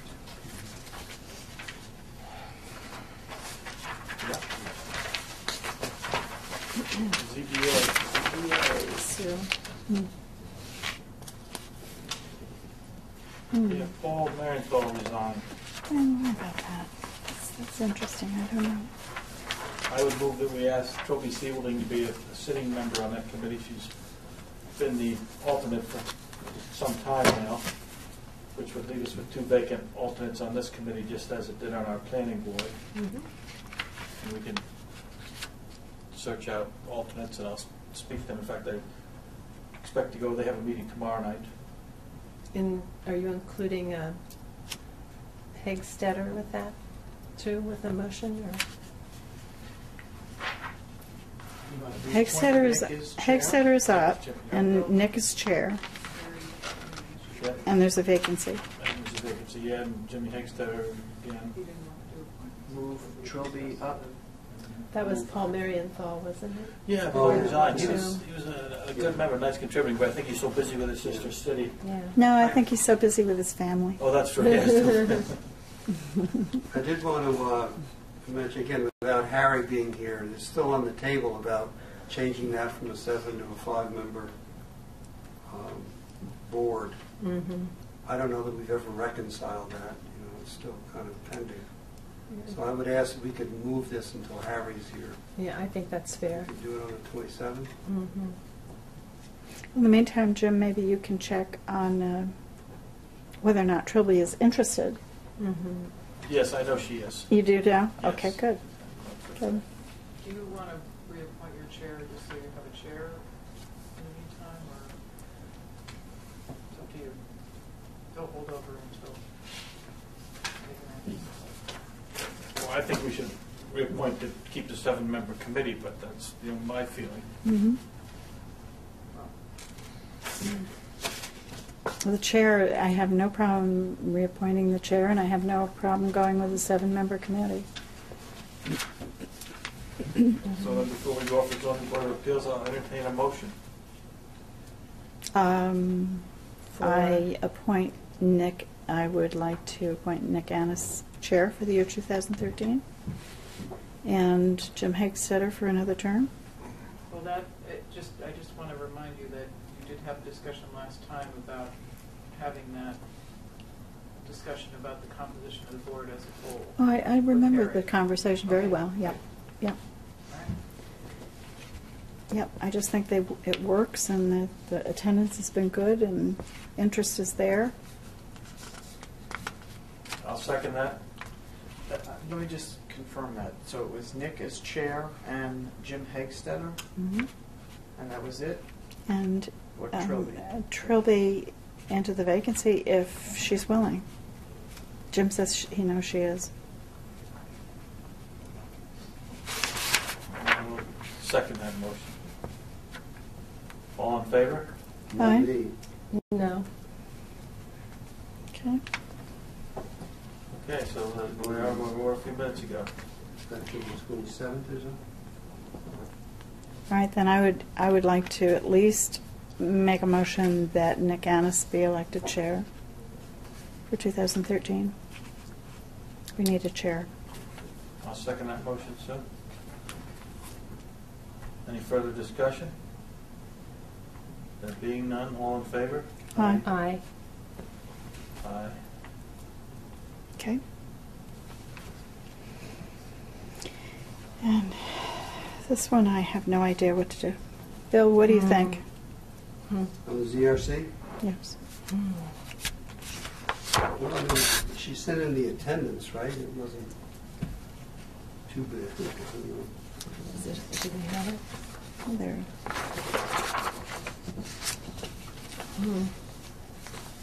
I mean, my recommendation is that we appoint everybody. Well, there's one person that had 0%. I don't think he's coming anymore. I think he was removed from Tivoli. He was a Tivoli liaison. Oh, okay. There is an opening for Tivoli liaison. Apart from that, I don't know, Bill, if you checked with everybody that they're willing? No, I haven't Well, personally. maybe you could do that before we vote, so we know what we're doing, because I'm not sure. I haven't done that. I think this is a committee where the discussion about, having since it's an advisory committee as a working committee, being able to get together with a somewhat smaller group might help them, because it's a fairly large group. Just to try Can we just talk to about get that? work done. Yep. You mean reduce the size of the committee? No, just allow them to meet with less than sort of a full complement, so they can get stuff done. Mm-hmm. That makes sense for me. Yeah, as is now, they'd have to have 6 there. Yeah, no, that's silly. That's silly. That's something we should come up with a little thing. and take Can we the do committee that? and Is say, the- in the absence of the quorum of the full membership, we should have, like, this is 11-member committee, say, if they haven't. If there are at least 5, if there are at least 5 that consider meeting and making recommendation? What do you think? Well, I don't think it should be less than half the member of the size of the committee, so I think it should be 6 or 7 on an 11-member committee, probably, because we made 11 members for a reason. Okay. But that's something we can. Well, let's decide now, because this just goes on and on. Shall we say 7? If there's as many as 7 out of 11 who have Well, attended? you want to take a minute and see which committee we should say that about?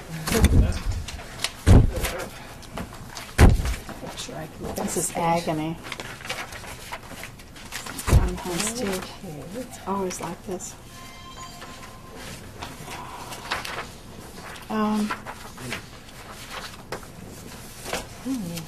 Why don't we just call it could be considered a quorum of the full committee? So, for instance, the Ag and Open Space, 9 members. If there's 5 of them there, they could meet, and then they would need a majority of the members present. And how is it now? You need all 9? No. No, but to vote on anything, you say. You need a majority. So if 5 show Right. up, they can all vote. Can vote. Right. But You to know, make for a the recommendation to us, yeah. You're saying to And make how a, is it now? If you have a quorum and they all agree to send a letter to the board to say such and such, then it's fine. Right? Mhm. But if only 4 people show up, we want it to be sufficient to do business? Or are they saying 5 have to show up and 3 would be a quorum? Is that what you're saying, Jim? Well, I'm just throwing thoughts out so we can think about how we might want to word it, that's all.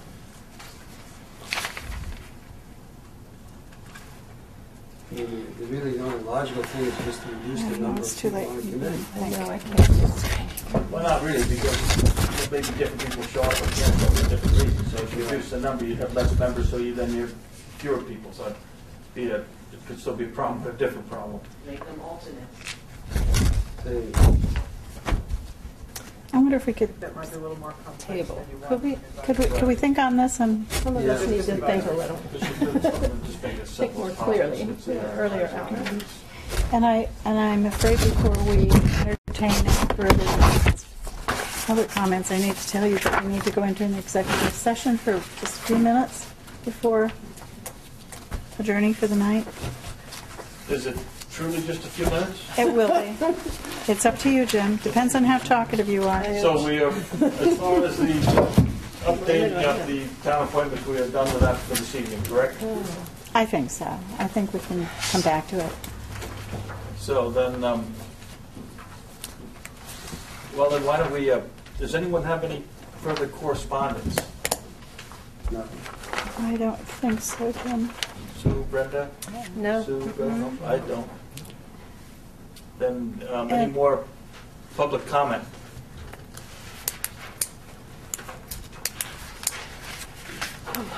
There being none, then is it an executive session, or what's the exact name of what we want to go into?